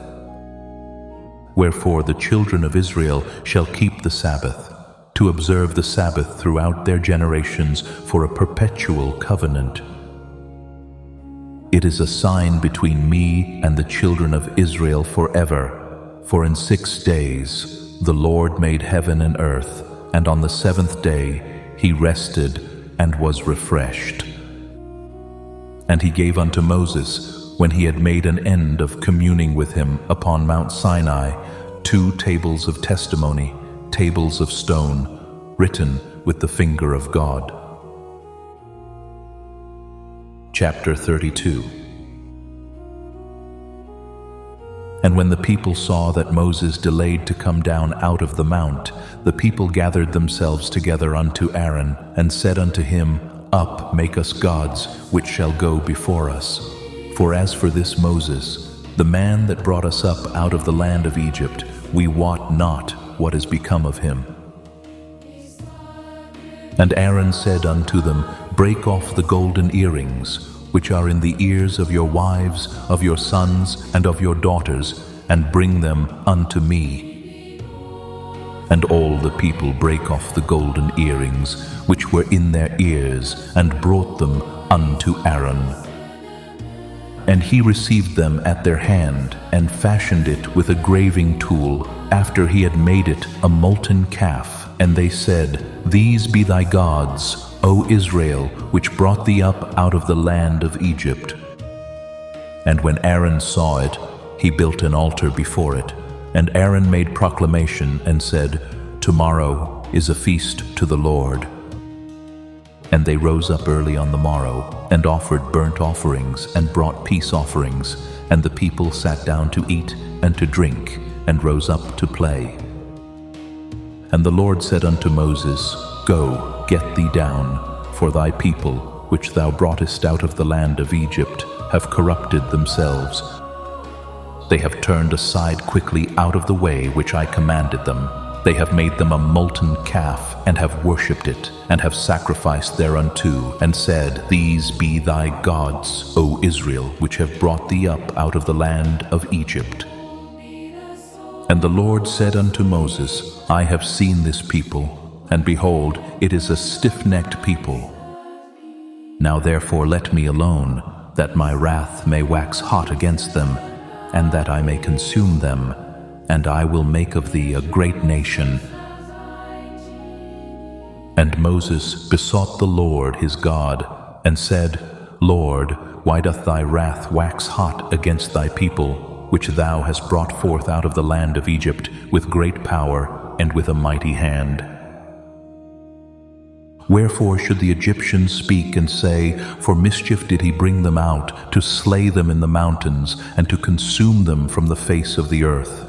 Turn from thy fierce wrath, and repent of this evil against thy people.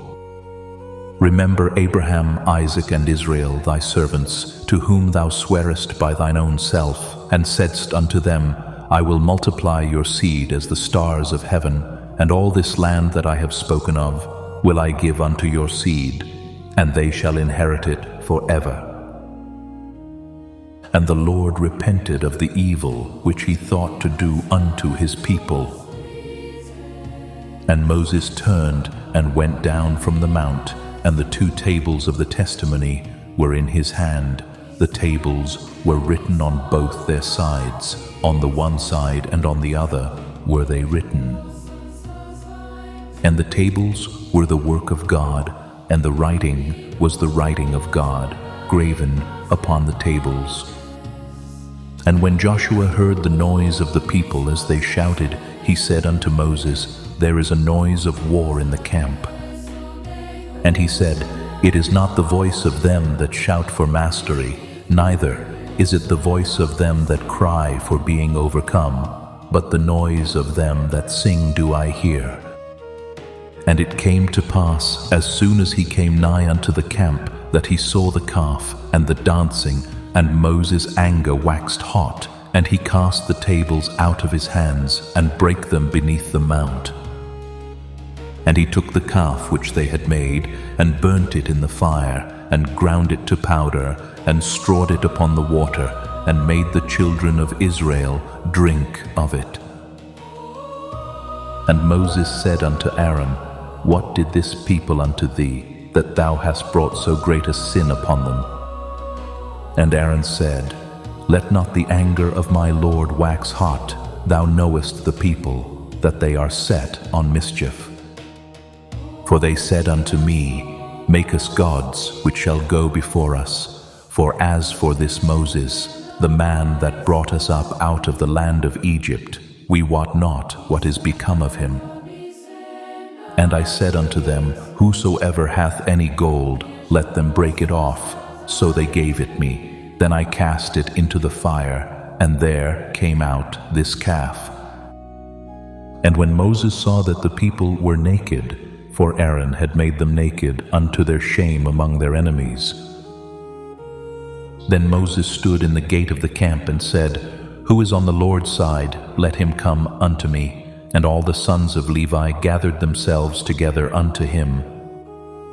And he said unto them, Thus saith the Lord God of Israel, Put every man his sword by his side, and go in and out from gate to gate throughout the camp, and slay every man his brother, and every man his companion, and every man his neighbor. And the children of Levi did according to the word of Moses, and there fell of the people that day about 3,000 men. For Moses had said, Consecrate yourselves today to the Lord, even every man upon his son and upon his brother, that he may bestow upon you a blessing this day. And it came to pass on the morrow that Moses said unto the people, Ye have sinned a great sin, and now I will go up unto the Lord. Peradventure I shall make an atonement for your sin. And Moses returned unto the Lord and said, O this people have sinned a great sin, and have made them gods of gold. Yet now, if thou wilt forgive their sin, and if not, blot me, I pray thee, out of thy book which thou hast written. And the Lord said unto Moses, Whosoever hath sinned against me, him will I blot out of my book. Therefore now go, lead the people unto the place of which I have spoken unto thee. Behold, mine angel shall go before thee. Nevertheless, in the day when I visit, I will visit their sin upon them. And the Lord plagued the people, because they made the calf which Aaron made. Chapter 33.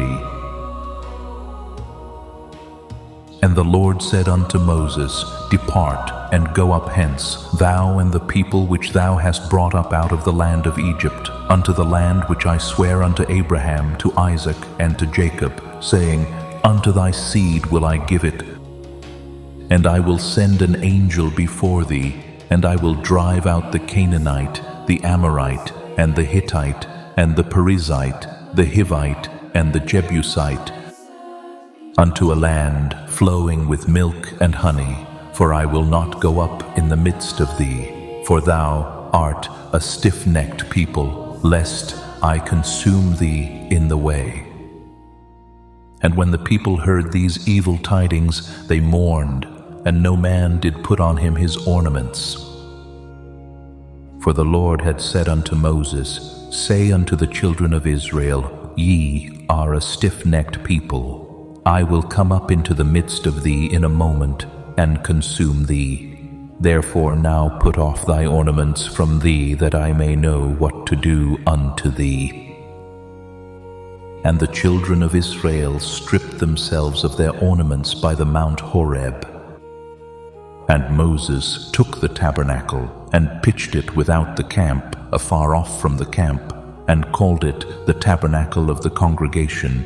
And it came to pass, that every one which sought the Lord went out unto the tabernacle of the congregation, which was without the camp.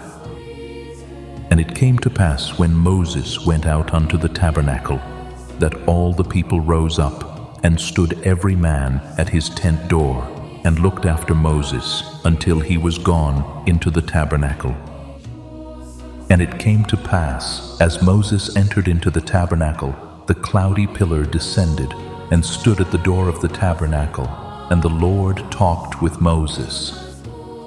And all the people saw the cloudy pillar stand at the tabernacle door, and all the people rose up and worshipped, every man in his tent door. And the Lord spake unto Moses face to face, as a man speaketh unto his friend. And he turned again into the camp, but his servant Joshua, the son of Nun, a young man, departed not out of the tabernacle. And Moses said unto the Lord, See, thou sayest unto me, Bring up this people, and thou hast not let me know whom thou wilt send with me. Yet thou hast said, I know thee by name, and thou hast also found grace in my sight. Now therefore I pray thee, if I have found grace in thy sight, show me now thy way, that I may know thee, that I may find grace in thy sight, and consider that this nation is thy people. And he said, My presence shall go with thee, and I will give thee rest. And he said unto him, If thy presence go not with me, carry us not up hence. For wherein shall it be known here that I and thy people have found grace in thy sight? Is it not in that thou goest with us? So shall we be separated, I and thy people, from all the people that are upon the face of the earth. And the Lord said unto Moses, I will do this thing also that thou hast spoken, for thou hast found grace in my sight, and I know thee by name. And he said, I beseech thee, show me thy glory. And he said, I will make all my goodness pass before thee, and I will proclaim the name of the Lord before thee, and will be gracious to whom I will be gracious, and will show mercy on whom I will show mercy. And he said, Thou canst not see my face, for there shall no man see me and live. And the Lord said, Behold, there is a place by me, and thou shalt stand upon a rock. And it shall come to pass, while my glory passeth by, that I will put thee in a cleft of the rock, and will cover thee with my hand while I pass by. And I will take away mine hand, and thou shalt see my back parts, but my face shall not be seen. Chapter 34. And the Lord said unto Moses, Hew thee 2 tables of stone like unto the first, and I will write upon these tables the words that were in the first tables, which thou breakest. And be ready in the morning, and come up in the morning unto Mount Sinai, and present thyself there to me in the top of the mount. And no man shall come up with thee, neither let any man be seen throughout all the mount, neither let the flocks nor herds feed before that mount. And he hewed 2 tables of stone, like unto the first. And Moses rose up early in the morning, and went up unto Mount Sinai, as the Lord had commanded him, and took in his hand the 2 tables of stone. And the Lord descended in the cloud, and stood with him there, and proclaimed the name of the Lord. And the Lord passed by before him, and proclaimed, The Lord God, merciful and gracious, long-suffering, and abundant in goodness and truth, keeping mercy for thousands, forgiving iniquity and transgression and sin, and that will by no means clear the guilty, visiting the iniquity of the fathers upon the children and upon the children's children, unto the 3rd and to the 4th generation. And Moses made haste, and bowed his head toward the earth, and worshipped. And he said, If now I have found grace in thy sight, O Lord, let my Lord, I pray thee, go among us, for it is a stiff-necked people, and pardon our iniquity and our sin, and take us for thine inheritance. And he said, Behold, I make a covenant. Before all thy people I will do marvels, such as have not been done in all the earth, nor in any nation, and all the people among which thou art shall see the work of the Lord. For it is a terrible thing that I will do with thee. Observe thou that which I command thee this day. Behold, I drive out before thee the Amorite, and the Canaanite, and the Hittite, and the Perizzite, and the Hivite, and the Jebusite. Take heed to thyself, lest thou make a covenant with the inhabitants of the land whither thou goest, lest it be for a snare in the midst of thee. But ye shall destroy their altars, break their images, and cut down their groves. For thou shalt worship no other God, for the Lord, whose name is jealous, is a jealous God. Lest thou make a covenant with the inhabitants of the land, and they go a-whoring after their gods, and do sacrifice unto their gods, and one call thee, and thou eat of his sacrifice.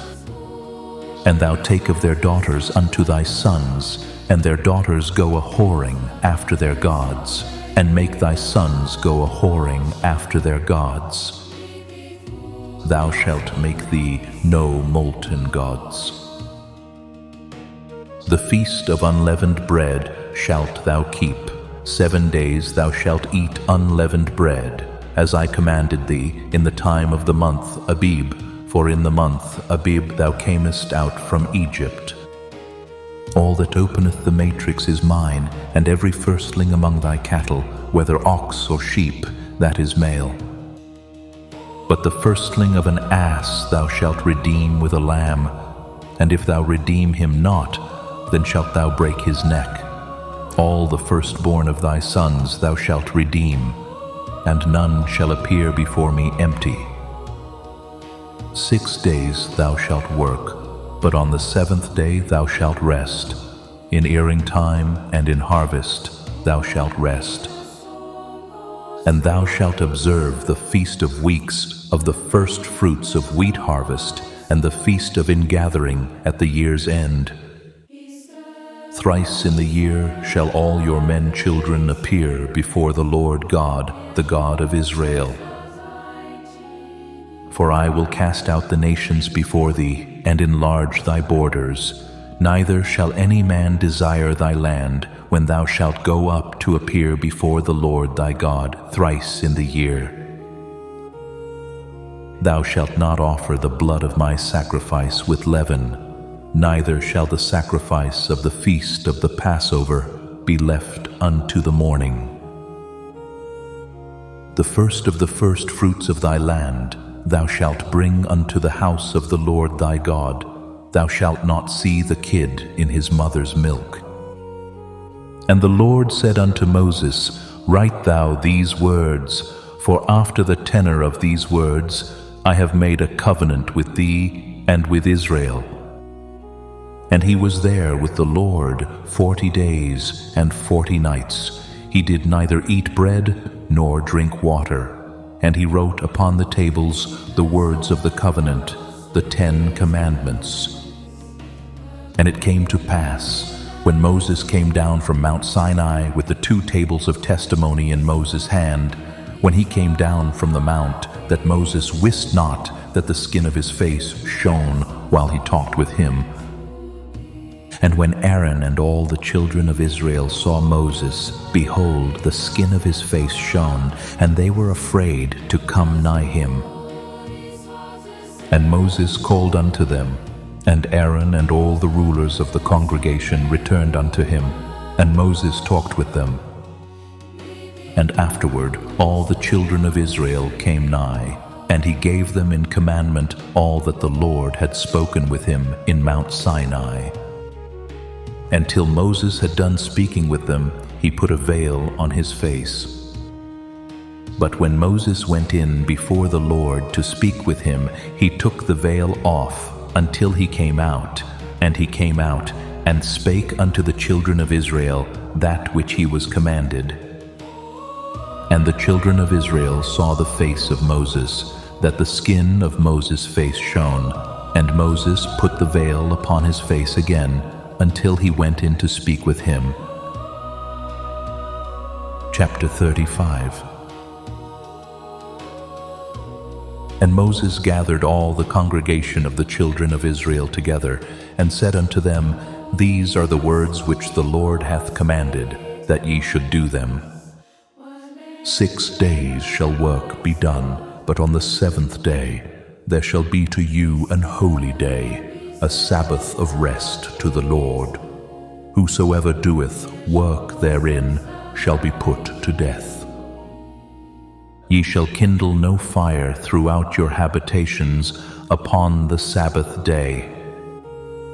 And Moses spake unto all the congregation of the children of Israel, saying, This is the thing which the Lord commanded, saying, Take ye from among you an offering unto the Lord. Whosoever is of a willing heart, let him bring it, an offering of the Lord, gold and silver and brass, and blue and purple and scarlet and fine linen and goat's hair, and rams' skins dyed red, and badgers' skins and shittim wood, and oil for the light, and spices for anointing oil, and for the sweet incense, and onyx stones, and stones to be set for the ephod, and for the breastplate.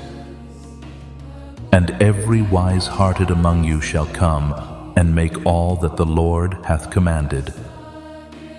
The tabernacle, his tent and his covering, his tashs and his boards, his bars, his pillars and his sockets, the ark and the staves thereof, with the mercy seat and the veil of the covering, the table and his staves and all his vessels, and the shewbread, the candlestick also for the light, and his furniture and his lamps, with the oil for the light, and the incense altar, and his staves, and the anointing oil, and the sweet incense, and the hanging for the door at the entering in of the tabernacle, the altar of burnt offering, with his brasen grate, his staves, and all his vessels, the laver and his foot, the hangings of the court, his pillars and their sockets, and the hanging for the door of the court, the pins of the tabernacle, and the pins of the court,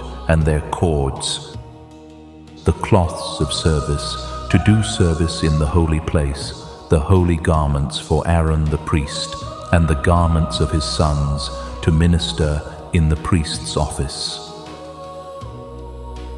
And all the congregation of the children of Israel departed from the presence of Moses. And they came, every one whose heart stirred him up, and every one whom his spirit made willing. And they brought the Lord's offering to the work of the tabernacle of the congregation, and for all his service, and for the holy garments. And they came, both men and women, as many as were willing-hearted, and brought bracelets and earrings and rings and tablets, all jewels of gold, and every man that offered an offering of gold unto the Lord. And every man with whom was found blue and purple and scarlet and fine linen and goat's hair and red skins of rams and badger skins brought them. Every one that did offer an offering of silver and brass brought the Lord's offering, and every man with whom was found shittim wood for any work of the service brought it. And all the women that were wise-hearted did spin with their hands, and brought that which they had spun, both of blue and of purple and of scarlet and of fine linen. And all the women whose hearts stirred them up in wisdom spun goat's hair. And the rulers brought onyx stones, and stones to be set for the ephod and for the breastplate, and spice and oil for the light, and for the anointing oil, and for the sweet incense. The children of Israel brought a willing offering unto the Lord, every man and woman, whose heart made them willing to bring for all manner of work, which the Lord had commanded to be made by the hand of Moses. And Moses said unto the children of Israel, See, the Lord hath called by name Bezalel the son of Uri, the son of Hur, of the tribe of Judah. And he hath filled him with the Spirit of God, in wisdom, in understanding, and in knowledge, and in all manner of workmanship, and to devise curious works, to work in gold, and in silver, and in brass, and in the cutting of stones, to set them, and in carving of wood, to make any manner of cunning work. And he hath put in his heart that he may teach, both he and Oholiab the son of Ahisamach of the tribe of Dan. Them hath he filled with wisdom of heart, to work all manner of work, of the engraver, and of the cunning workman, and of the embroiderer in blue, and in purple, in scarlet, and in fine linen, and of the weaver, even of them that do any work, and of those that devise cunning work. Chapter 36. Then wrought Bezalel and Oholiab, and every wise-hearted man, in whom the Lord put wisdom and understanding to know how to work all manner of work for the service of the sanctuary, according to all that the Lord had commanded. And Moses called Bezalel and Oholiab, and every wise-hearted man, in whose heart the Lord had put wisdom, even every one whose heart stirred him up to come unto the work to do it. And they received of Moses all the offering which the children of Israel had brought for the work of the service of the sanctuary, to make it withal. And they brought yet unto him free offerings every morning. And all the wise men that wrought all the work of the sanctuary came every man from his work which they made. And they spake unto Moses, saying, The people bring much more than enough for the service of the work which the Lord commanded to make. And Moses gave commandment, and they caused it to be proclaimed throughout the camp, saying, Let neither man nor woman make any more work for the offering of the sanctuary. So the people were restrained from bringing. For the stuff they had was sufficient for all the work to make it, and too much. And every wise-hearted man among them that wrought the work of the tabernacle made 10 curtains of fine twined linen, and blue and purple and scarlet, with cherubims of cunning work made he them. The length of one curtain was 28 cubits, and the breadth of one curtain 4 cubits. The curtains were all of one size. And he coupled the 5 curtains one unto another, and the other 5 curtains he coupled one unto another. And he made loops of blue on the edge of one curtain from the selvage in the coupling. Likewise he made in the uttermost side of another curtain, in the coupling of the second. 50 loops made he in one curtain, and 50 loops made he in the edge of the curtain which was in the coupling of the second. The loops held one curtain to another. And he made 50 tashs of gold, and coupled the curtains one unto another with the tashs, so it became one tabernacle. And he made curtains of goat's hair for the tent over the tabernacle. 11 curtains he made them. The length of one curtain was 30 cubits, and 4 cubits was the breadth of one curtain. The 11 curtains were of one size. And he coupled 5 curtains by themselves, and 6 curtains by themselves. And he made 50 loops upon the uttermost edge of the curtain in the coupling, and 50 loops made he upon the edge of the curtain which coupleth the second. And he made 50 tashs of brass to couple the tent together, that it might be one. And he made a covering for the tent of rams' skins dyed red, and a covering of badgers' skins above that. And he made boards for the tabernacle of shittim wood, standing up. The length of a board was 10 cubits, and the breadth of a board 1 cubit and a half. One board had 2 tenons, equally distant one from another. Thus did he make for all the boards of the tabernacle. And he made boards for the tabernacle, 20 boards for the south side southward, and 40 sockets of silver he made under the 20 boards, 2 sockets under one board for his 2 tenons, and 2 sockets under another board for his 2 tenons. And for the other side of the tabernacle, which is toward the north corner, he made 20 boards, and there 40 sockets of silver, 2 sockets under one board, and 2 sockets under another board. And for the sides of the tabernacle westward, he made 6 boards. And 2 boards made he for the corners of the tabernacle in the 2 sides. And they were coupled beneath and coupled together at the head thereof to one ring. Thus he did to both of them in both the corners. And there were 8 boards, and their sockets were 16 sockets of silver, under every board 2 sockets.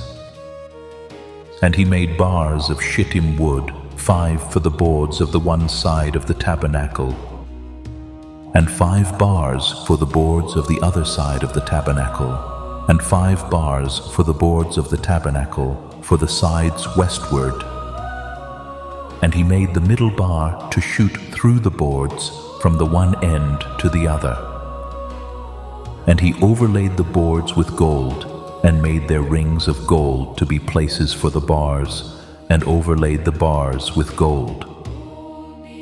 And he made a veil of blue and purple and scarlet and fine twined linen, with cherubims made he it of cunning work. And he made thereunto 4 pillars of shittim wood, and overlaid them with gold. Their hooks were of gold, and he cast for them 4 sockets of silver. And he made an hanging for the tabernacle door of blue and purple and scarlet and fine twined linen of needlework, and the 5 pillars of it with their hooks, and he overlaid their chapiters and their fillets with gold, but their 5 sockets were of brass. Chapter 37. And Bezalel made the ark of shittim wood. 2 cubits and a half was the length of it, and 1 cubit and a half the breadth of it, and 1 cubit and a half the height of it. And he overlaid it with pure gold within and without, and made a crown of gold to it round about. And he cast for it 4 rings of gold, to be set by the 4 corners of it, even 2 rings upon the one side of it, and 2 rings upon the other side of it. And he made staves of shittim wood, and overlaid them with gold. And he put the staves into the rings by the sides of the ark, to bear the ark. And he made the mercy seat of pure gold. 2 cubits and a half was the length thereof, and 1 cubit and a half the breadth thereof. And he made 2 cherubims of gold, beaten out of one piece made he them on the 2 ends of the mercy seat. 1 cherub on the end on this side, and another cherub on the other end on that side. Out of the mercy seat made he the cherubims on the 2 ends thereof. And the cherubims spread out their wings on high, and covered with their wings over the mercy seat, with their faces one to another. Even to the mercy seatward were the faces of the cherubims. And he made the table of shittim wood. 2 cubits was the length thereof, and 1 cubit the breadth thereof, and 1 cubit and a half the height thereof. And he overlaid it with pure gold, and made thereunto a crown of gold round about. Also he made thereunto a border of an hand breadth round about, and made a crown of gold for the border thereof round about. And he cast for it 4 rings of gold, and put the rings upon the 4 corners that were in the 4 feet thereof. Over against the border were the rings, the places for the staves to bear the table. And he made the staves of shittim wood and overlaid them with gold to bear the table. And he made the vessels which were upon the table, his dishes and his spoons and his bowls and his covers to cover withal, of pure gold. And he made the candlestick of pure gold. Of beaten work made he the candlestick, his shaft and his branch, his bowls, his knops and his flowers were of the same. And 6 branches going out of the sides thereof, 3 branches of the candlestick out of the one side thereof, and 3 branches of the candlestick out of the other side thereof. 3 bowls made after the fashion of almonds in one branch, a knop and a flower, and 3 bowls made like almonds in another branch, a knop and a flower, so throughout the 6 branches going out of the candlestick. And in the candlestick were 4 bowls made like almonds, his knops and his flowers, and a knop under 2 branches of the same, and a knop under 2 branches of the same, and a knop under 2 branches of the same, according to the 6 branches going out of it. Their knops and their branches were of the same. All of it was one beaten work of pure gold. And he made his 7 lamps and his snuffers and his snuff dishes of pure gold. Of a talent of pure gold made he it, and all the vessels thereof. And he made the incense altar of shittim wood. The length of it was a cubit, and the breadth of it a cubit. It was 4 square, and 2 cubits was the height of it. The horns thereof were of the same. And he overlaid it with pure gold, both the top of it and the sides thereof round about, and the horns of it. Also he made unto it a crown of gold round about. And he made 2 rings of gold for it under the crown thereof, by the 2 corners of it, upon the 2 sides thereof, to be places for the staves to bear it withal. And he made the staves of shittim wood, and overlaid them with gold. And he made the holy anointing oil, and the pure incense of sweet spices, according to the work of the apothecary. Chapter 38. And he made the altar of burnt offering of shittim wood. 5 cubits was the length thereof, and 5 cubits the breadth thereof. It was 4 square, and 3 cubits the height thereof. And he made the horns thereof on the 4 corners of it. The horns thereof were of the same, and he overlaid it with brass. And he made all the vessels of the altar, the pots, and the shovels, and the basins, and the flesh hooks, and the fire pans. All the vessels thereof made he of brass. And he made for the altar a brassen grate of network under the compass thereof, beneath unto the midst of it. And he cast 4 rings for the 4 ends of the grate of brass, to be places for the staves. And he made the staves of shittim wood, and overlaid them with brass. And he put the staves into the rings on the sides of the altar, to bear it withal. He made the altar hollow with boards. And he made the laver of brass, and the foot of it of brass, of the looking glasses of the women assembling, which assembled at the door of the tabernacle of the congregation. And he made the court. On the south side southward, the hangings of the court were of fine twined linen, 100 cubits.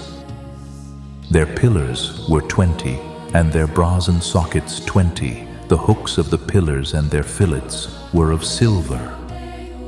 And for the north side, the hangings were 100 cubits. Their pillars were 20, and their sockets of brass 20. The hooks of the pillars and their fillets of silver. And for the west side were hangings of 50 cubits, their pillars 10, and their sockets 10, the hooks of the pillars and their fillets of silver. and for the east side, eastward 50 cubits. The hangings of the one side of the gate were 15 cubits, their pillars 3 and their sockets 3. And for the other side of the court gate, on this hand and that hand, were hangings of 15 cubits, their pillars 3 and their sockets 3. All the hangings of the court round about were of fine twined linen. And the sockets for the pillars were of brass, the hooks of the pillars and their fillets of silver, and the overlaying of their chapiters of silver, and all the pillars of the court were filleted with silver.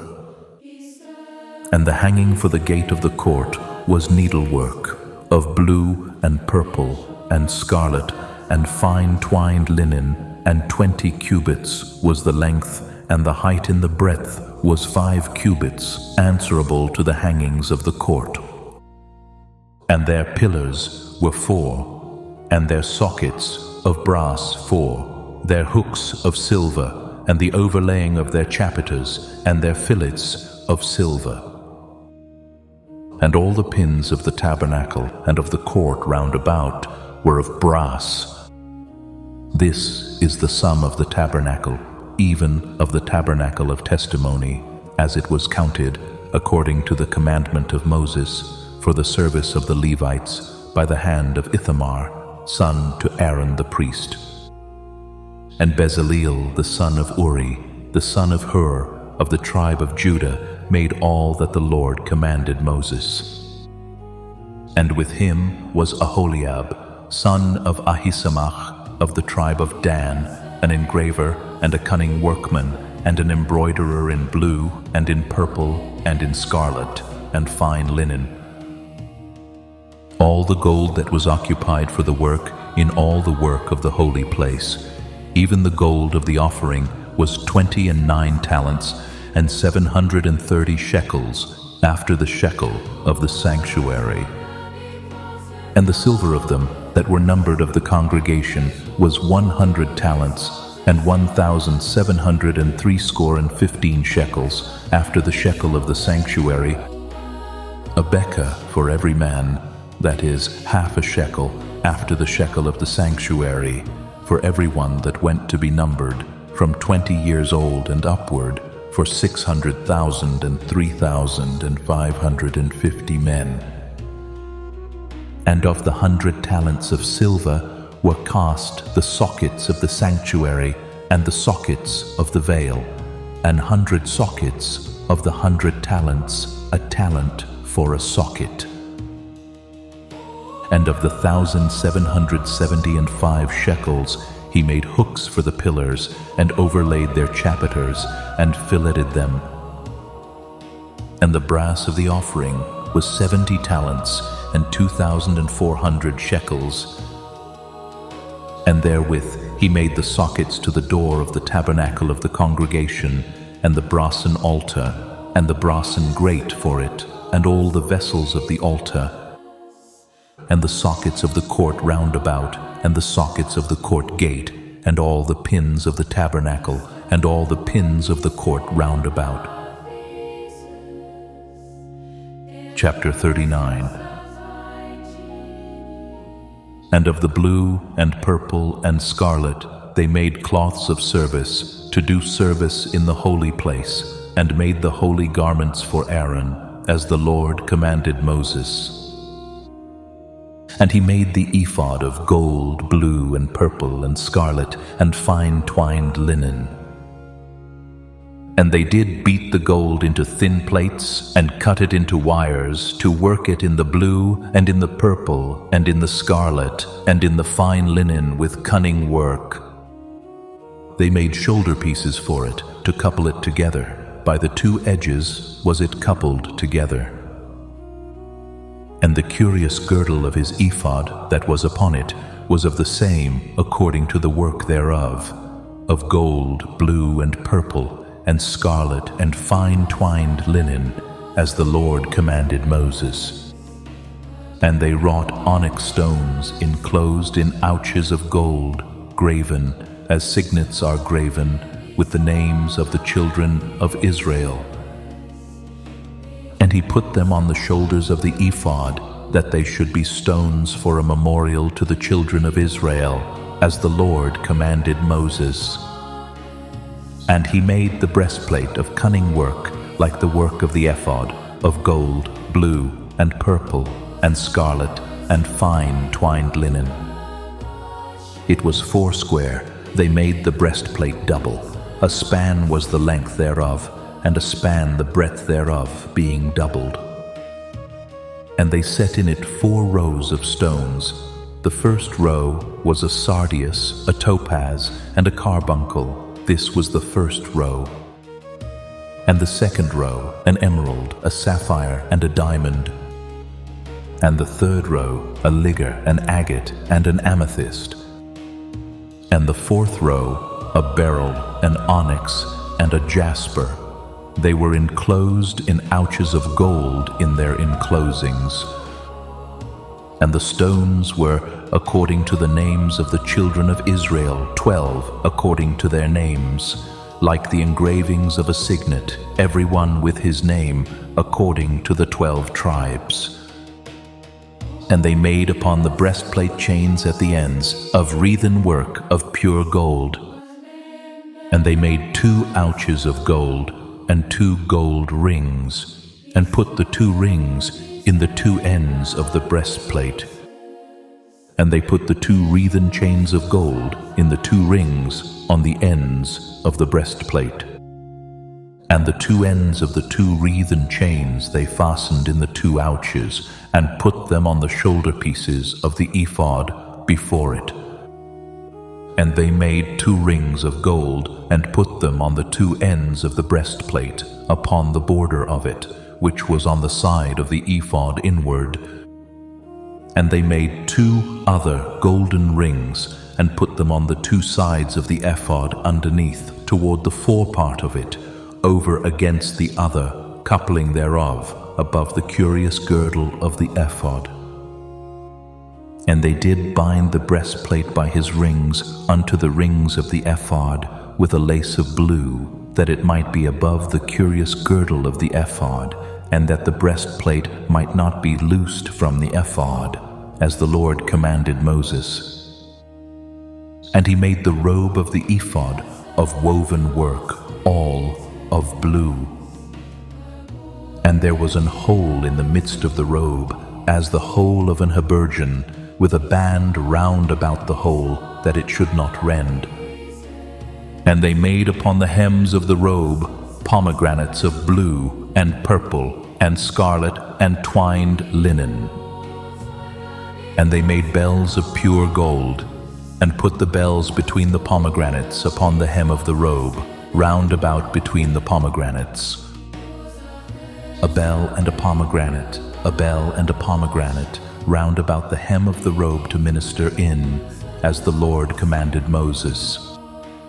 And they made coats of fine linen of woven work for Aaron and for his sons, and a mitre of fine linen, and goodly bonnets of fine linen, and linen breeches of fine twined linen, and a girdle of fine twined linen, and blue, and purple, and scarlet, of needlework, as the Lord commanded Moses. And they made the plate of the holy crown of pure gold, and wrote upon it a writing like to the engravings of a signet, Holiness to the Lord. And they tied unto it a lace of blue to fasten it on high upon the mitre, as the Lord commanded Moses.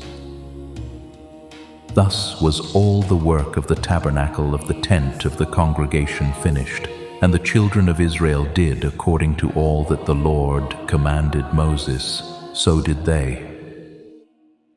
And they brought the tabernacle unto Moses, the tent, and all his furniture, his tachs, his boards, his bars, and his pillars, and his sockets, and the covering of rams' skins dyed red, and the covering of badgers' skins, and the veil of the covering, the ark of the testimony, and the staves thereof, and the mercy seat, the table, and all the vessels thereof, and the shewbread, the pure candlestick with the lamps thereof, even with the lamps to be set in order, and all the vessels thereof, and the oil for light, and the golden altar, and the anointing oil, and the sweet incense, and the hanging for the tabernacle door, the brassen altar, and his grate of brass, his staves, and all his vessels, the laver and his foot, the hangings of the court, his pillars and his sockets, and the hanging for the court gate,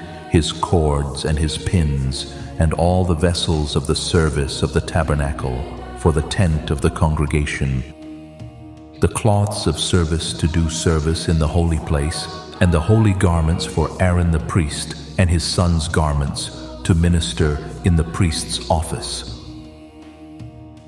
according to all that the Lord commanded Moses. So the children of Israel made all the work. And Moses did look upon all the work, and behold, they had done it as the Lord had commanded, even so had they done it, and Moses blessed them. Chapter 40. And the Lord spake unto Moses, saying, On the first day of the first month shalt thou set up the tabernacle of the tent of the congregation, and thou shalt put therein the ark of the testimony, and cover the ark with the veil. And thou shalt bring in the table, and set in order the things that are to be set in order upon it. And thou shalt bring in the candlestick, and light the lamps thereof. And thou shalt set the altar of gold for the incense before the ark of the testimony, and put the hanging of the door to the tabernacle. And thou shalt set the altar of the burnt offering before the door of the tabernacle of the tent of the congregation. And thou shalt set the laver between the tent of the congregation and the altar, and shalt put water therein. And thou shalt set up the court round about, and hang up the hanging at the court gate. And thou shalt take the anointing oil, and anoint the tabernacle, and all that is therein, and shalt hallow it, and all the vessels thereof, and it shall be holy. And thou shalt anoint the altar of the burnt offering, and all his vessels, and sanctify the altar, and it shall be an altar most holy. And thou shalt anoint the laver and his foot, and sanctify it. And thou shalt bring Aaron and his sons unto the door of the tabernacle of the congregation, and wash them with water. And thou shalt put upon Aaron the holy garments, and anoint him, and sanctify him, that he may minister unto me in the priest's office. And thou shalt bring his sons, and clothe them with coats. And thou shalt anoint them as thou didst anoint their father, that they may minister unto me in the priest's office, for their anointing shall surely be an everlasting priesthood throughout their generations. Thus did Moses, according to all that the Lord commanded him, so did he. And it came to pass in the first month, in the second year, on the first day of the month, that the tabernacle was reared up. And Moses reared up the tabernacle, and fastened his sockets, and set up the boards thereof, and put in the bars thereof, and reared up his pillars. And he spread abroad the tent over the tabernacle, and put the covering of the tent above upon it, as the Lord commanded Moses. And he took and put the testimony into the ark, and set the staves on the ark, and put the mercy seat above upon the ark. And he brought the ark into the tabernacle, and set up the veil of the covering, and covered the ark of the testimony, as the Lord commanded Moses. And he put the table in the tent of the congregation, upon the side of the tabernacle northward, without the veil. And he set the bread in order upon it before the Lord, as the Lord had commanded Moses. And he put the candlestick in the tent of the congregation over against the table, on the side of the tabernacle southward. And he lighted the lamps before the Lord, as the Lord commanded Moses. And he put the golden altar in the tent of the congregation before the veil, and he burnt sweet incense thereon, as the Lord commanded Moses. And he set up the hanging at the door of the tabernacle. And he put the altar of burnt offering by the door of the tabernacle of the tent of the congregation, and offered upon it the burnt offering and the meat offering, as the Lord commanded Moses. And he set the laver between the tent of the congregation and the altar, and put water there to wash withal. And Moses and Aaron and his sons washed their hands and their feet thereat. When they went into the tent of the congregation, and when they came near unto the altar, they washed, as the Lord commanded Moses. And he reared up the court round about the tabernacle and the altar, and set up the hanging of the court gate. So Moses finished the work. Then a cloud covered the tent of the congregation, and the glory of the Lord filled the tabernacle. And Moses was not able to enter into the tent of the congregation, because the cloud abode thereon, and the glory of the Lord filled the tabernacle. And when the cloud was taken up from over the tabernacle, the children of Israel went onward in all their journeys. But if the cloud were not taken up, then they journeyed not till the day that it was taken up. For the cloud of the Lord was upon the tabernacle by day, and fire was on it by night, in the sight of all the house of Israel throughout all their journeys.